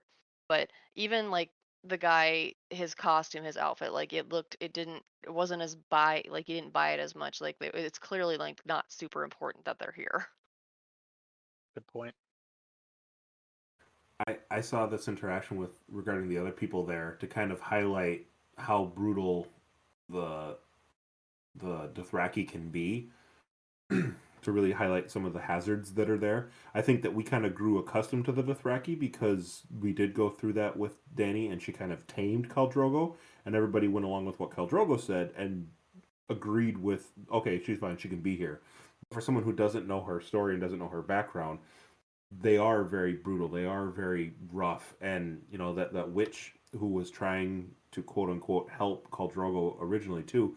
She said at the end of her story that she had already been raped 3 times or something like that before Dany came over and actually stopped her. It's like, these are brutal, rough people. So the other people doing the little chirps, I think that makes sense not to have other people chime in with it. Not to have one person talk the whole time and have other people chime in with it. But I saw it as they were all painting the picture of what the typical life of a slave under their care would be. Like the wives say, slice her throat, just get rid of her and kill her. And that the worry is Dany's story could maybe end right here. And the other people are like, no, rape her first. And it's like, well, what's the worst of the worst things that could happen to her? So that's kind of what I saw, is that they were just reminding us of what life under Dothraki rule could be. And maybe a little bit to scare us, maybe a little bit just to try to paint that picture. I didn't necessarily see it as throwaway lines. World building. I think that's also a good point. I did want to pivot slightly during that same exact conversation to something that I just want to point out that I don't like about it, and that is the "it is known" comment line, and it just, oh my gosh, all women with blue eyes and blonde hair are witches. It is known. Like, oh, was that from something? I remember I heard that when I was during the rewatch, and I kind of stopped for a second, wonder if that was a tie back to something else. It's their, like, from when Dany was with the Khal Drogo's Khals, and they had those servant girls there. They'd always go, "Oh yes, well this is the way to do it. It is known," and it was kind of like, that's the, yeah, duh, this is exactly what it is, and then it transforms into this kind of dumb thing where it's whatever it is. It is known. I don't know. That was just a personal thing. Sorry, I apologize. You're sorry. It is known. It is known. In other news, I'm divorcing my wife. So. Oh, wow. That's some on news. Podcast. Sick news at 11 o'clock at night. Was that in your signs, Gary? What are you going to do now? Where's your sign now, Gary? Where's your sign now? All right. That basically wraps it up for me for this episode. Anyone else? Any other minor points they wanted to bring up real quickly? As a minor point, I just wanted to touch really quickly on the Melisandre super old. She does get very old. You would want to touch on that. Old. Just despicable. That's what she said. Just despicable. I'm sorry, I pulled one out of Gary's playbook there. Who hasn't felt that old after one of those kind of days? She had a rough day. Me? So I've never felt that old. My poor sweet summer child. I don't know if that's ever fully explained. I guess the implication is that the necklace de-ages her. Like, she has a piece of magic on her at all times. The necklace is like where she gets her power from. But he wasn't wearing it with Gendry. Air quotes, just the hate. I think she was wearing it with Gendry. She wasn't wearing it during the scene when Stannis' wife comes in to see her in the bathtub. Oh, she is. She is. In that scene, if you go back and look at it, she's wearing it in the tub. You've never seen her not wear it. No, we definitely have. I made a point of looking at. Now I'm gonna have to look up all the scenes with Melisandre naked. Great, but anyways, I'm pretty sure. Browser refresh. Don't lie. Just hit browser refresh. So she's wearing it in the scene with Gendry. I can see that here right now, but it's the scene where she's in the bathtub. She's not. Not the point.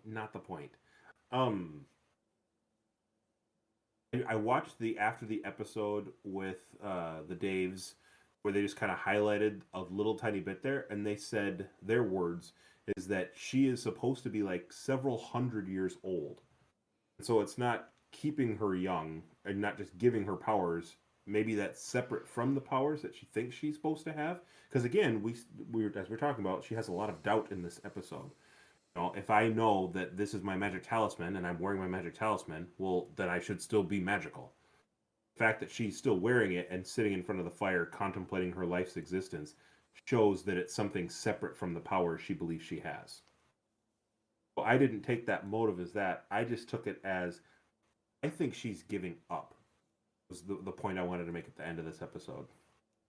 I think that she's contemplating, maybe I'm not who I think I am, maybe the religion I'm following, or the gods I've literally sacrificed others to are not who I think they are and what they stand for. And I think she was taking off her deck because she goes to sleep with it off. I mean, if that's what she's wearing to perceivably admit to others that she is young, vibrant, beautiful, and in charge, and she takes it off and goes to bed with her bare self, I almost saw it watching it this time that she's like giving up to herself. Like, I'm not who I think I am. I don't deserve to be this person. This is who I really am. And she's staring at herself, almost confronting herself in the mirror there. And then she goes to bed. That's I how definitely took this agree with scene. that. What do you all noticed that the quality of that mirror was very, very weak. Like, it was a very, very blurry mirror. I think very much intentionally. Gary was really looking intently into I that was like, mirror, why trying to is the find as much mirror so detail as he can. blurry? Like, don't they have better It's- mirrors at Castle Black? No, it's like high fantasy. I don't know, whatever. Castle Black is equivalent the of our lap of Dark luxury, Ages. Gary. Medieval Right. times. Right. No food for anyone. No heat. Everybody's freezing. But by God, we got to have a full-length mirror in this nice guest room. For the Yeah, what if for the the Red Wo- brothers of the Night's Watch to get ready with. Right. Guys, what if the Red Woman comes? Then you'll have to have it there. John's in there combing his hair. John would comb Sure, his they hair, have too, mirror. They have to have like lordly quarters when they have to host other lords and ladies. Tyrion came to visit. I assume Tyrion had a mirror and candles. Tyrion had a bunch of wenches and alcohol. True. Is known. It is known. I Ugh. hate you. Can we be done with this episode and that Gary, quote? new altogether? sign idea. That's all. It I is just thought that known. was interesting. All right. All right. We can move on to episode 2 then, titled Home. Bran trains with the three-eyed raven.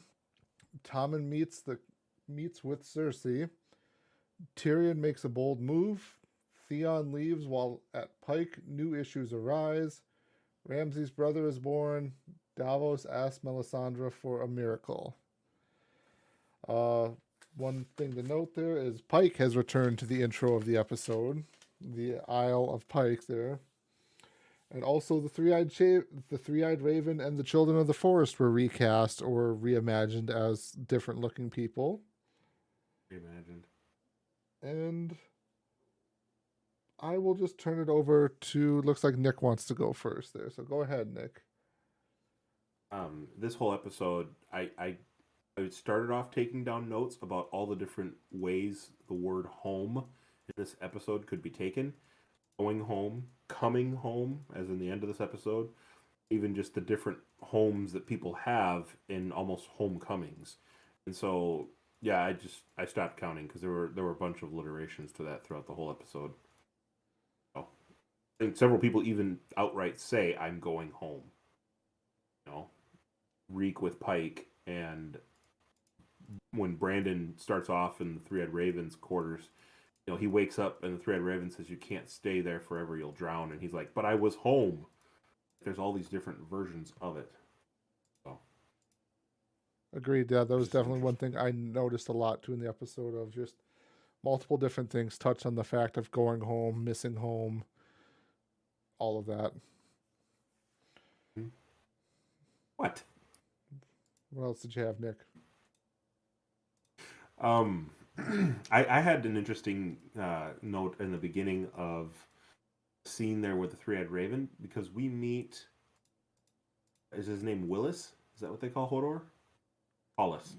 Willis is his real name, yes. Willis is his name. We have never known the name Willis. We hear him talk. We see he's a character there.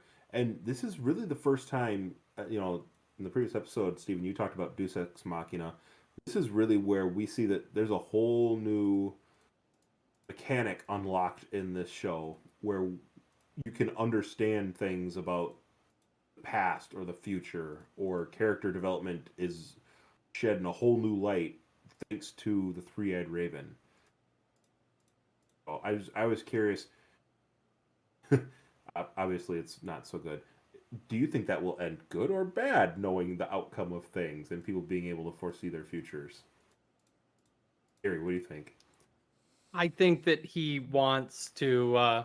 I think it's implied that Bran is very much intrigued about learning more about Willis because as he's been bedridden for so many years, like Hodor has been the one constant piece of family. He even left his brother behind. Hodor is his only family. Also, crap, I forgot my thought. What I was thinking. Oh, I was wondering. You meet Old Nan at one point when he's bedridden. Does Old Nan, his mother, refer to him as Hodor, or does she just sort of refer to him as like that guy? Like I didn't know if Right? I don't 'cause I think I don't think Old Nan. specifically names him. Yeah, I don't think they. Maybe anyway, but I just thought it was interesting because if it is continuity that like this is her son, like actual son, like you would think at least she would call him by his real name. Oh. I just saw Old Nan as like the nanny who was telling the kids to quit screwing around with the low common boy in the Oh. courtyard. I didn't see Old Nan as the mom to Hollis. Is that what you're That's why implying? I understood it. That's why I understood Oh. this is that Old Nan is his mother. Also, Old Oh. Nan is the lady who reads Bran's stories. Am I completely full of shite? I guess I don't know.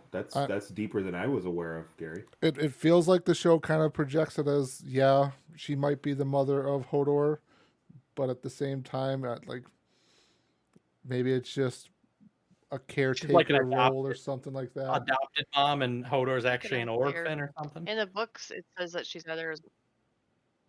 Yeah, in the books, it mentions that she's like his grandmother or something, because she's the one that tells Bran that Hodor did have a real name once. Interesting.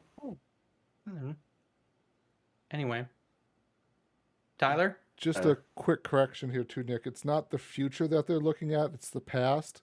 So Yeah. they're learning about the past there and kind of all of the mysteries that it could help unlock there. So it's definitely going to, I would imagine, reveal some interesting things for sure as we keep going through the episodes. Did you have anything else, Nick? No, just highlighting the interesting mechanic there that's both intriguing and also you can kind of foresee that would have some devastating consequences messing with the past. All right, Steven, what do you got?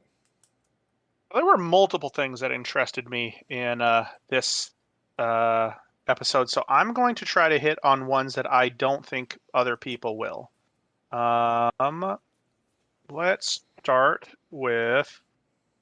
I thought it was having Tyrion go and actually unleash the dragons was actually really cool. Just him going down and taking the leash off of them. I would assume that he would have been eaten, but it also, I think, for one of the first time, really shows an understanding of these dragons beyond just the Khaleesi is my mother, everyone else is food sort of thing. Sure. This is very much he goes down there and they know, hey, he's taken this off of me, and there's a logic behind it. It shows them as much more thinking creatures than I think they have been portrayed to be up to this point. And I think it's the real first act of, I'd say, intelligence that they show beyond just the love for their mother. Tyler. So I was going to throw this theory out, and I promise I'll try not to bring up too many theories from the wonderful world of the internet. It's also been kind of alluded to dragons respond more to those with Valyrian blood in them, or blood from old Valyria, or also Targaryen blood in there. Secret theory is Tyrion really a Targaryen? Yeah, I have a very unimpressed face on right now. I can Very tell. unimpressed. And the theory just stems basically back from Tywin's hatred towards his child, which you could attribute to Tyrion killing his mother, or is it the fact that maybe Aerys, the Mad King, slept with Tywin's wife to get back at him because they had a blood feud going on there, basically, that produced Tyrion. Tywin can't verify that Tyrion is actually his son or not, so he claims him anyways. Just a thought. I would say, well, that's some fucking crazy thoughts. Adding on to Steven's point about how the dragons seem to have some intelligence, I feel like at this point they're trying to, I wouldn't say humanize, but they're trying to make the dragons more than a plot point or a, I don't know, a narrative tool. Like they're trying to make them an actual character because like up to this point, like literally it's just like, oh, they are a character note around Daenerys. Like, and in this is like, okay, well, you have them interact with somebody else. Well, maybe they have their own personality and they are intelligent and such. I don't know who's holding up a 1, so I'm gonna say Amanda. I believe it's Nick, so I'll let him go first. Oh, Thank you. I was gonna say I don't know. I almost feel more like the mysticism of the dragons that they could discern there was something different about this person. I don't know. Maybe it's just the physical stature that they probably haven't ever seen a dwarf before. They've seen children, maybe. Just the way that Tyrion slowly comes down the stairs holding the torch. He's kind of trying to talk to them even before he starts taking off their chains to tell them the story. And, animals innately can tell tone, can sometimes tell, nonverbals just like we would. I think the one, I don't know which one it was because it's dark, but one of the dragons has fire in its mouth. Like they're getting ready to eat him anyways. But then it just stops abruptly. I don't know, maybe it's because he's got the balls to just go down and talk to the dragons. It just seems like there's something going on that maybe they're just inquisitive, I think I've seen several references too that sometimes dragons are like cats where they're just kind of inquisitive or, that's probably more of a D&D reference. But yeah, I don't know. I think there's a couple different reasons there why they might have not eaten him. But then once they see that he's taking their chains off, they allow him to do so. Was my kind of take on that. Amanda? I also really love that scene. Like, it's completely not in the book. It's not at all what happens or anything. But I really loved it. He told them a story. Like, he talked to them. He kept like it was. That's what you would do with anyone, any kind of creature, any kind of other person that you didn't like. You would be calm and show them that you'd intend to remain calm and you're not going to be a threat or whatever.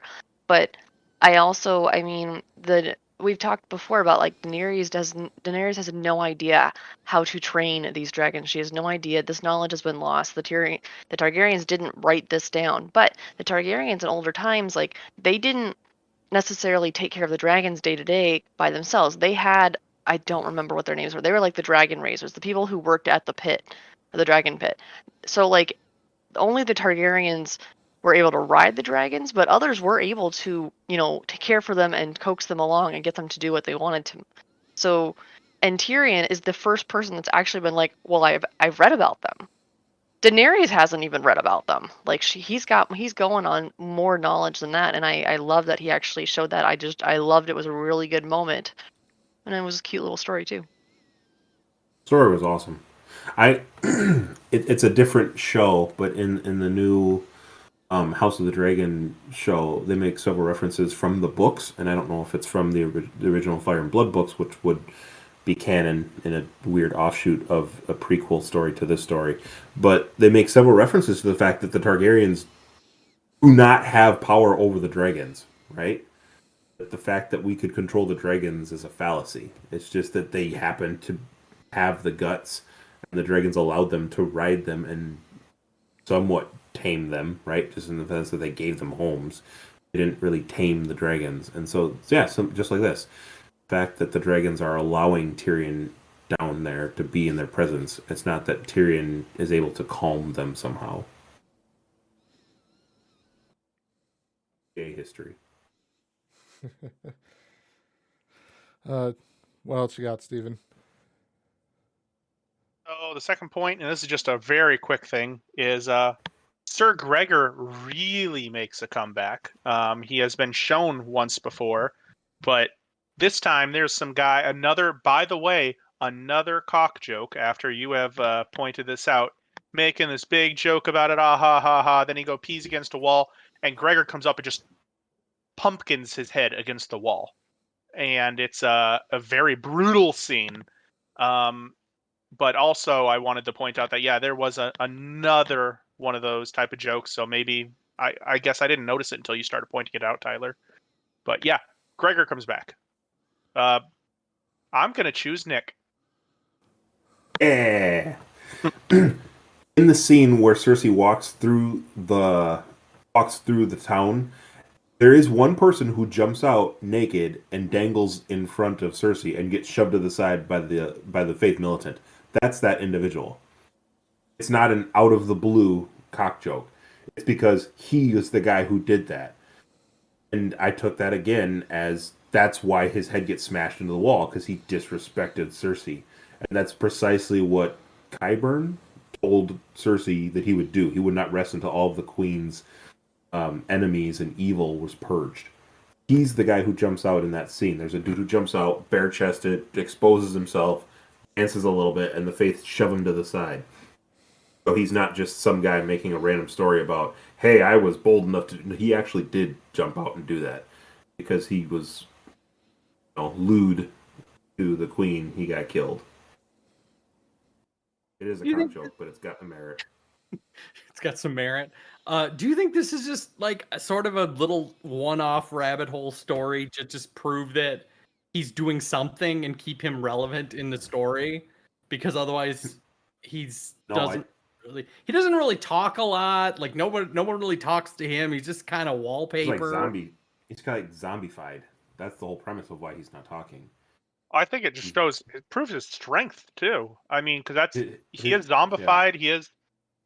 He looks mildly weird and imposing, but you don't know his absolute strength that comes with it. And it's like I said, he pumpkins the guy's head. He doesn't smash it; he pumpkins it. Is it the same actor from before the Viper? Yes. We assume so. All right. I don't know.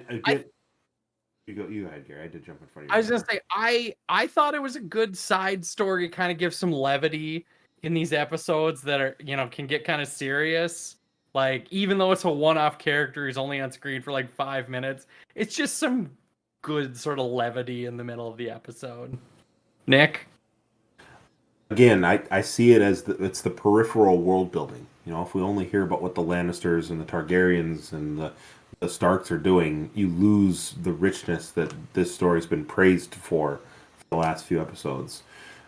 It is this random little moment where it's like, haha, the dude who is, no pun intended, cocking off gets killed. But then that also sets up, just like Steven said, how strong the mountain has become. And he's got a name, like we said last episode in the books, but we just know him as he's on the new Kingsguard. But then that scene where he pumpkins somebody's head into the wall is right before the other scene, isn't it? Where we see he is it, or maybe it was the previous episode, because there's like Marcella's funeral that Cersei wants to go to, and she steps out of a room, and the guards are like, no, the king has said you can't go. Was that this episode, or is that the previous one? Anyways, whatever. The two highlight each other. If it's before or after, it shows how dangerous, not just an imposing figure he is, but just how strong this stalwart guard of the queen, the new stalwart guard of the queen, has become. And so, if it's right before that scene, it's the world building to say, oh yeah, this is not a dude we want to mess with, even before, especially now. And if it's after the fact, we see that he does have the strength and the ability to back up how threatening his stature imposes. That's how I saw it. All right, and then the last one for me is kind of a double. 2 more lords are murdered in this scene, and kind of gives more credence to that idea that the entire old world is overturning. There, I mean, we had 1 die in the last episode. We have 2 die in this episode, and we can get more into how they die, and those can be specific topics themselves. But I just think it is notable that within these last 2 episodes, the war is kind of overish. There hasn't been a lot going on with it. There hasn't been a lot of lords dying lately. And then in these last 2 episodes, you have 3 major players just bop, bop, bop, out, done. And I guess I don't know how you guys feel about that. Is that them trying to narrow that circle that you're saying? Or is that going, I'm not sure we have too much more storyline for these guys. Let's get rid of them. So one of them is Balon Greyjoy, which they've kind of dropped the ball completely with what the Greyjoys were doing. It's different in the books. And I mean, there's even an entirely other character in the book that they haven't even bothered introducing. And I think I made this comment to Nick. This is one of the last remnants of the book that is still in the show here. Although I think this event happens way earlier in the books than it does in the show. But it's kind of like one of the last things in the books that happens that then brings in the character of Euron Greyjoy, who much cooler in the books than he ever will be in the show, for sure. Even if we haven't seen him yet, there is still, like, what happens in the books with Euron Greyjoy and the rest of the Greyjoys is much cooler than they will ever show in the show. But I think at least with Balon's perspective, it's wrapping up the one last plot point in the book that they haven't covered yet. And then with Roose going out the way he does, it's kind of maybe the culmination of the plot line for Ramsay there, basically, where Roose is more concerned. It's again that short thinking versus the long thinking there. Roose's bigger picture of like, okay, what do I need to do to take control of the North, since I am Warden of the North, and I need the North united with me, so if the Lannisters ever attack us for whatever reason, like he mentions there, he would have a united North to basically help defend him. Ramsay's thinking short term of like, you've already waved the keys in front of me that you're having a son who will be your legitimate heir, and I'm still technically your knighted heir, whatever. I don't know what you would call that. He's like declared the heir, but how good is the declaration compared to a trueborn, non-bastardized son? And here's just Ramsay not thinking long term of, well, if I take my dad out, I become ruler and I get to do what I want then. I get to torture and murder people like I want to, even though he thinks I should, because that just turns me into even more, or makes me even more of a bad person. Nick. Absolutely. To answer your question, Stephen, from my perspective, I wholeheartedly agree. There's this old world view of these nobles who feel like their title grants them security. Like, spout, just like what Tyler said, I'm going to spout off to my newly legitimized son, who I know is a terror since the age of 11, we just established. And I'm just going to turn right around and be like, you'll always be my firstborn son. You have nothing to worry about. But that flip-flop is clearly not something that can be trusted. And then, bam, he's stabbed. Like, there's no security in it. It's just a title that you happen to have at the moment. And in a sense, the world is kind of being left to these lessers who don't have established code of morals or ethics and how they deal with one another. And it's unraveling is how I see this world. Because a lot of these characters are, young pups trying to claim a name for themselves. Amanda. Well, for Balon, I feel like the safety needs to go through that castle, because those bridges are how does people not regularly die off those things, especially by the ocean? I'm sorry. Terrible, terrible place. For Roose Bolton, yeah, I will be interested to see what happens in the books too, to see if this is what happens, because Roose is literally noted for his cold cunning. Like, he is a strategist. He tries to warn or almost shape Ramsay a few times about, like, think about what will happen if they do this. How did he not have a clue about what's going to happen here if he does this? Like you said, he knows, he's watched this kid be a terrorist since the age of whatever. At the very least, he should have had some kind of precautions to safeguard himself, even from, if not from from the hero of the revolution, not the terrorist that he is, but from other lords. I mean, the Karstarks are there; they could totally betray you and leave. They probably won't, but like he should have some kind of safety and precautions, and it feels like he's completely taken off guard. Well, clearly he was because he died. Mm-hmm. Very, very similar, not unsimilar to how he killed Robb too. Close stab in the gut. Like poetry, it rhymes. All right. Was that everything from you then, Steven? Those were the points I wanted to hit. Okay. Gary, why don't you go ahead here? I don't have a whole lot for this episode. I think we covered the kind of the dream sequence, and I thought it was kind of interesting to see a young Ned and a young what's it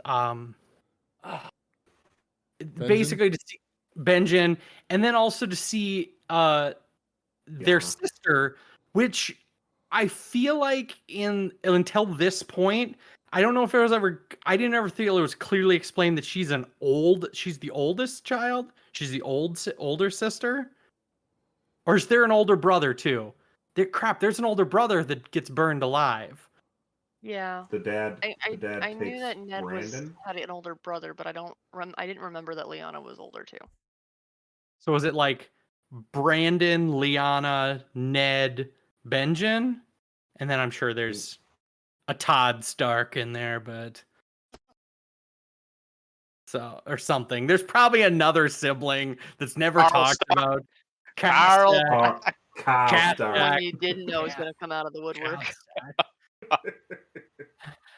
But yeah, I just thought that was an interesting kind of world building because I don't even know if they fully try to like cast an actor to portray her up to this point, other than this like little girl who just literally just rides a horse around the yard. And I just think of like trying to cast a small child version of like serious actors, like oh, we just need like what do you need to do? You need to be able to ride a horse in a circle and say about 3 lines. And then the other 2 just get to play with sticks for a while. And Willem just has to look struck. Nick?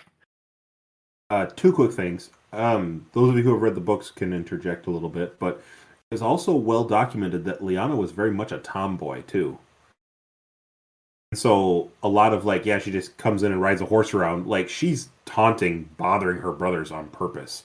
Because they're probably sparring/training for official responsibilities as young boys who would one day maybe be squires or knights. Whereas she's just, meant to be a lady, right? In the first scene, the whole season 1 stuff, we see Sansa and Arya are being taught to, needle stitch and all this stuff. Here comes Lyanna just riding a horse around. I don't think that's something that they probably did.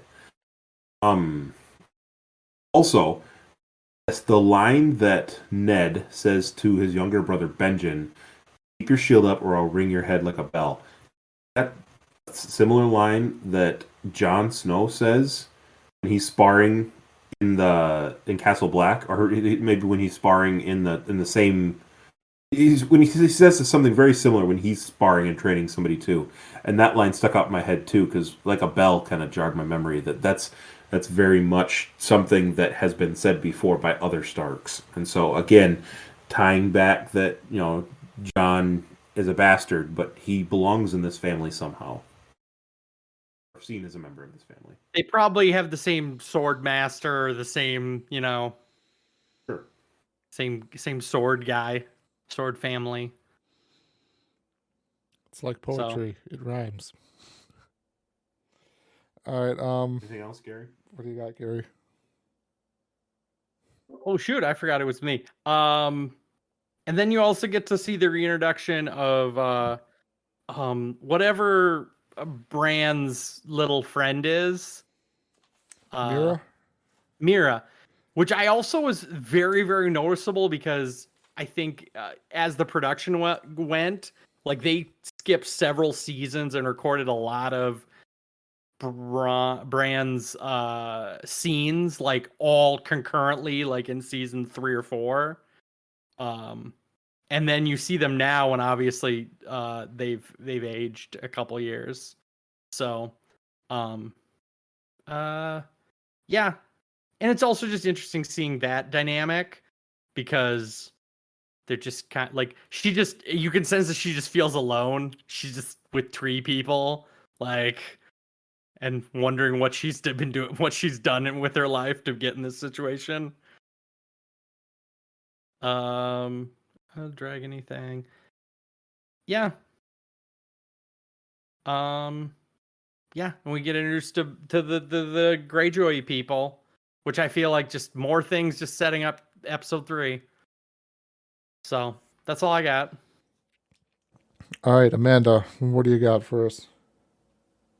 Not solid questions per se, just things I wanted to make sure we covered. I did like the conversation between Davos and Melisandre. Like, these guys, in the very beginning of the whole show, you would not have thought, like, they are on very different sides. They're helping the same person, but they have very different feelings about this.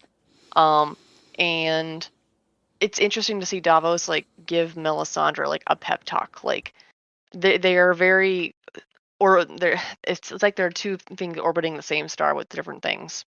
And she's lost her thing, and Davos is like, you are the person. I'm not religious. You can try this. You're the one that's performed miracles. What else was it? Oh, Jaime Lannister talking to the High Sparrow at one point says something witty and clever, like, the gods have spilled more blood than I ever will, or something, in this holy place. And I just thought that was kind of funny, just other than the witty one-liner. But Jaime often does speak the truth. It's never said in a way that anyone's ever going to take him seriously. But he often does say things that are rather true, like the fact that he's like, I'm a good person, I saved all these lives. But he says it in this sarcastic, nonchalant way that everyone's like, yeah, sure you are. Well, he actually did. Same thing here. Like, he's like, well, the gods, why they spilled more blood than all of us combined here. Well, they're not wrong. All these people have spilled a lot of blood for their gods. Was that all my notes? Oh, and Sansa and Brienne have a cute little conversation. We saw Sansa and Arya kind of pitted against each other in the beginning, but Sansa's like getting information that Brienne saw her sister, like Arya, is alive, or was at some point. That's kind of nice. Oh, I didn't catch that. That I obviously, probably wasn't paying enough attention. They didn't say her name. They just said something. They said like, well, she was with a guy. She was alive when I saw her. She wasn't dressed like a lady or something like that. And Sansa was like, Brienne said she was looking for like 3 days. Yep. Which I did think was funny, because Brienne has literally gone like the length of this continent. But she's like, I only looked for Arya for 3 days. Okay, but I've gotten to the point where I think the length of this continent is like the length of the England. Not that big. The travel arrangements are questionable. I mean, in the beginning, it took a long time, but clearly technology has progressed, because it takes really fast now to get from one end to the other. I think fast Hoverboards travel is don't work finally on- unlocked. Yes, you're right. Hoverboards Fast don't travel work is on unlocked. water, guys.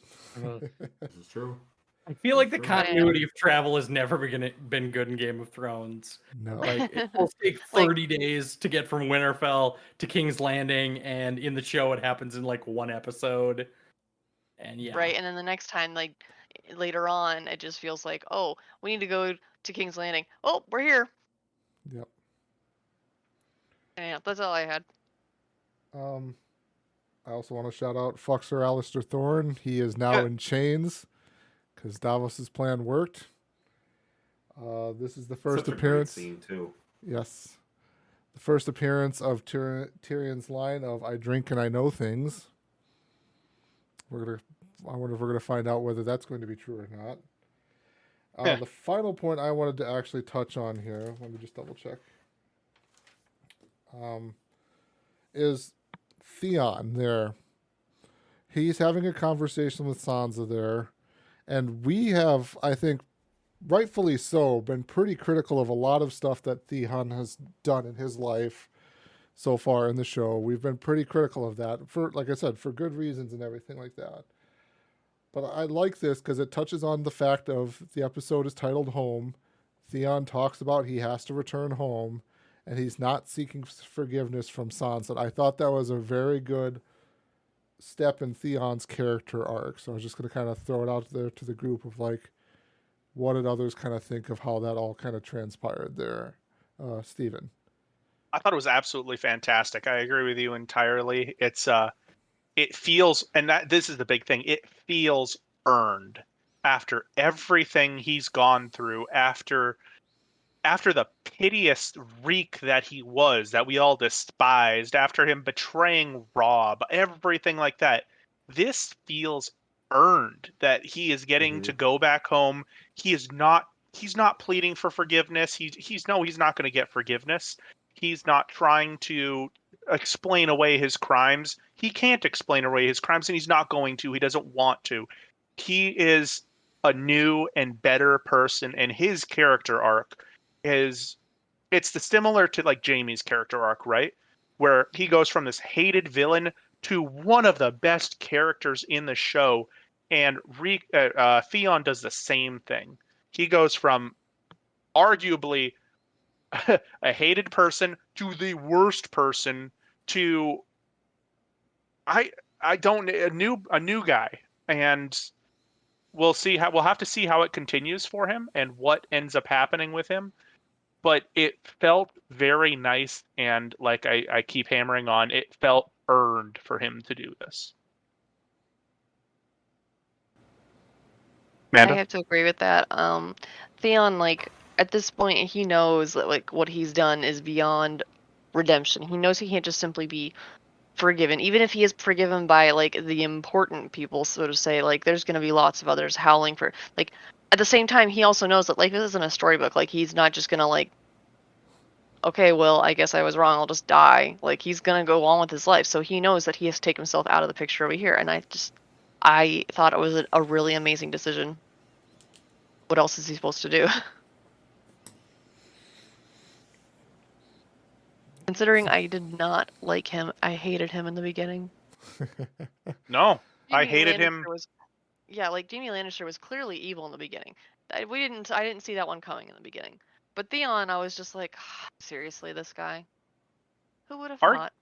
I'll say arguably, I think that this show does the best job with the worst characters. You're talking the Hound, Jaime, Theon. These are characters that come back, and they are not just fan favorites. They are fantastically written and fantastically portrayed. Yeah. It was great to see what happened with the Hound there, how he tried to save Arya there, or tried to keep her protected, and then I mean, Arya ultimately abandoned him there along the side of the road for her own reasons, but he taught her well. Yeah, I have to say this show does a really good job of showing that everyone's capable of great good or great evil. Everyone's got a little bit of both. There's not the villain and the hero, regardless of the hero revolution. It's not a story. And I think we don't really talk about House of the Dragon much, but they did mention that at one point because people are trying to decide which side are you supposed to root for. They're both right and wrong. They're both good and bad. They both do horrible things, and they both do really great things. And I think this show does a really good job of that because we're so trained to look for who's the good guy, who's the villain, what are you supposed to do. Well, that's not how real life works. You don't know what you're supposed to do. You have to figure out how to do the right thing without killing people.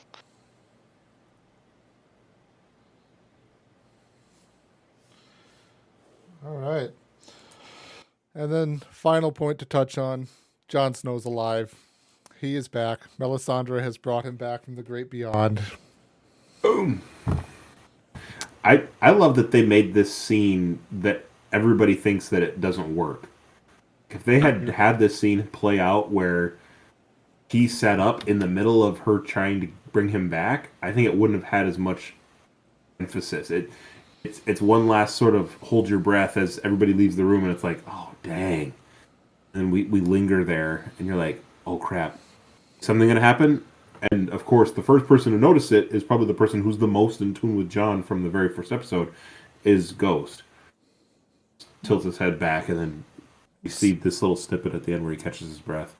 Like a small victory for the good people there, basically, like we've been touching Exactly. on. Again, home, right? Coming home. Gary? I kept saying. I guess I always enjoyed, and I couldn't mention this interview I saw with Kit Harington, that he talked about being like speeding in real life and getting pulled over, and this police officer asks him, I was like, "Oh, you're that guy. Can you tell me if John lives?" And he's like, "Crap." And he's like, "Yeah, he does." And he's like, "Have a good night. Have a good night, Lord Commander." He just lets him off with speeding.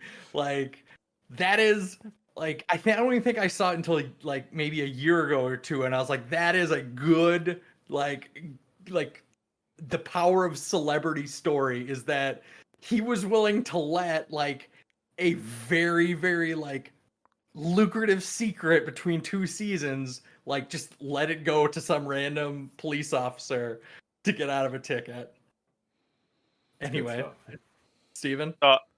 I think that this is also a very important moment because I don't think many shows could pull something like this off with the trepidation that it actually causes the viewer. Most TV shows, they're going to try to bring someone back. You know they're going to be back. Of course they're going to be back. They're a main character. This is the only show with the balls to kill off main characters and never bring them back. So when you are trying to bring back a main character, there is no guarantee that they will actually come back, and that there's probably less than a good percent that they will. So this was one of those scenes where you're seeing them do this, and you've already seen the Red Woman do all this other, stuff that hasn't ended well, and it ends and she walks away. Oh, it didn't actually happen, and you're sitting there going, "Well, shit, he actually is dead." And then he brings back up, and you actually are surprised. I don't think I can think of very many other TV shows which can surprise you by bringing back a main character. Were you going to say something there, Amanda? It looked like you muted and unmuted your mic there. No, my cat stepped on my mouse and she's unmuting me. All right. Well, then, if no one else has anything else to discuss for this episode here, I think that'll wrap it up for us for this podcast session here. For next time, we will be looking at episodes 3 and 4 from season 6. Episode 3 is titled Oathbreaker. Episode 4 is titled Book of the Stranger. More good stuff coming up for us here in this season here, for sure. Yes, sir. That'll do it for us here. Thank you, everybody, for listening. Have a good one. Have a good Bye. day, everybody. Bye. Later.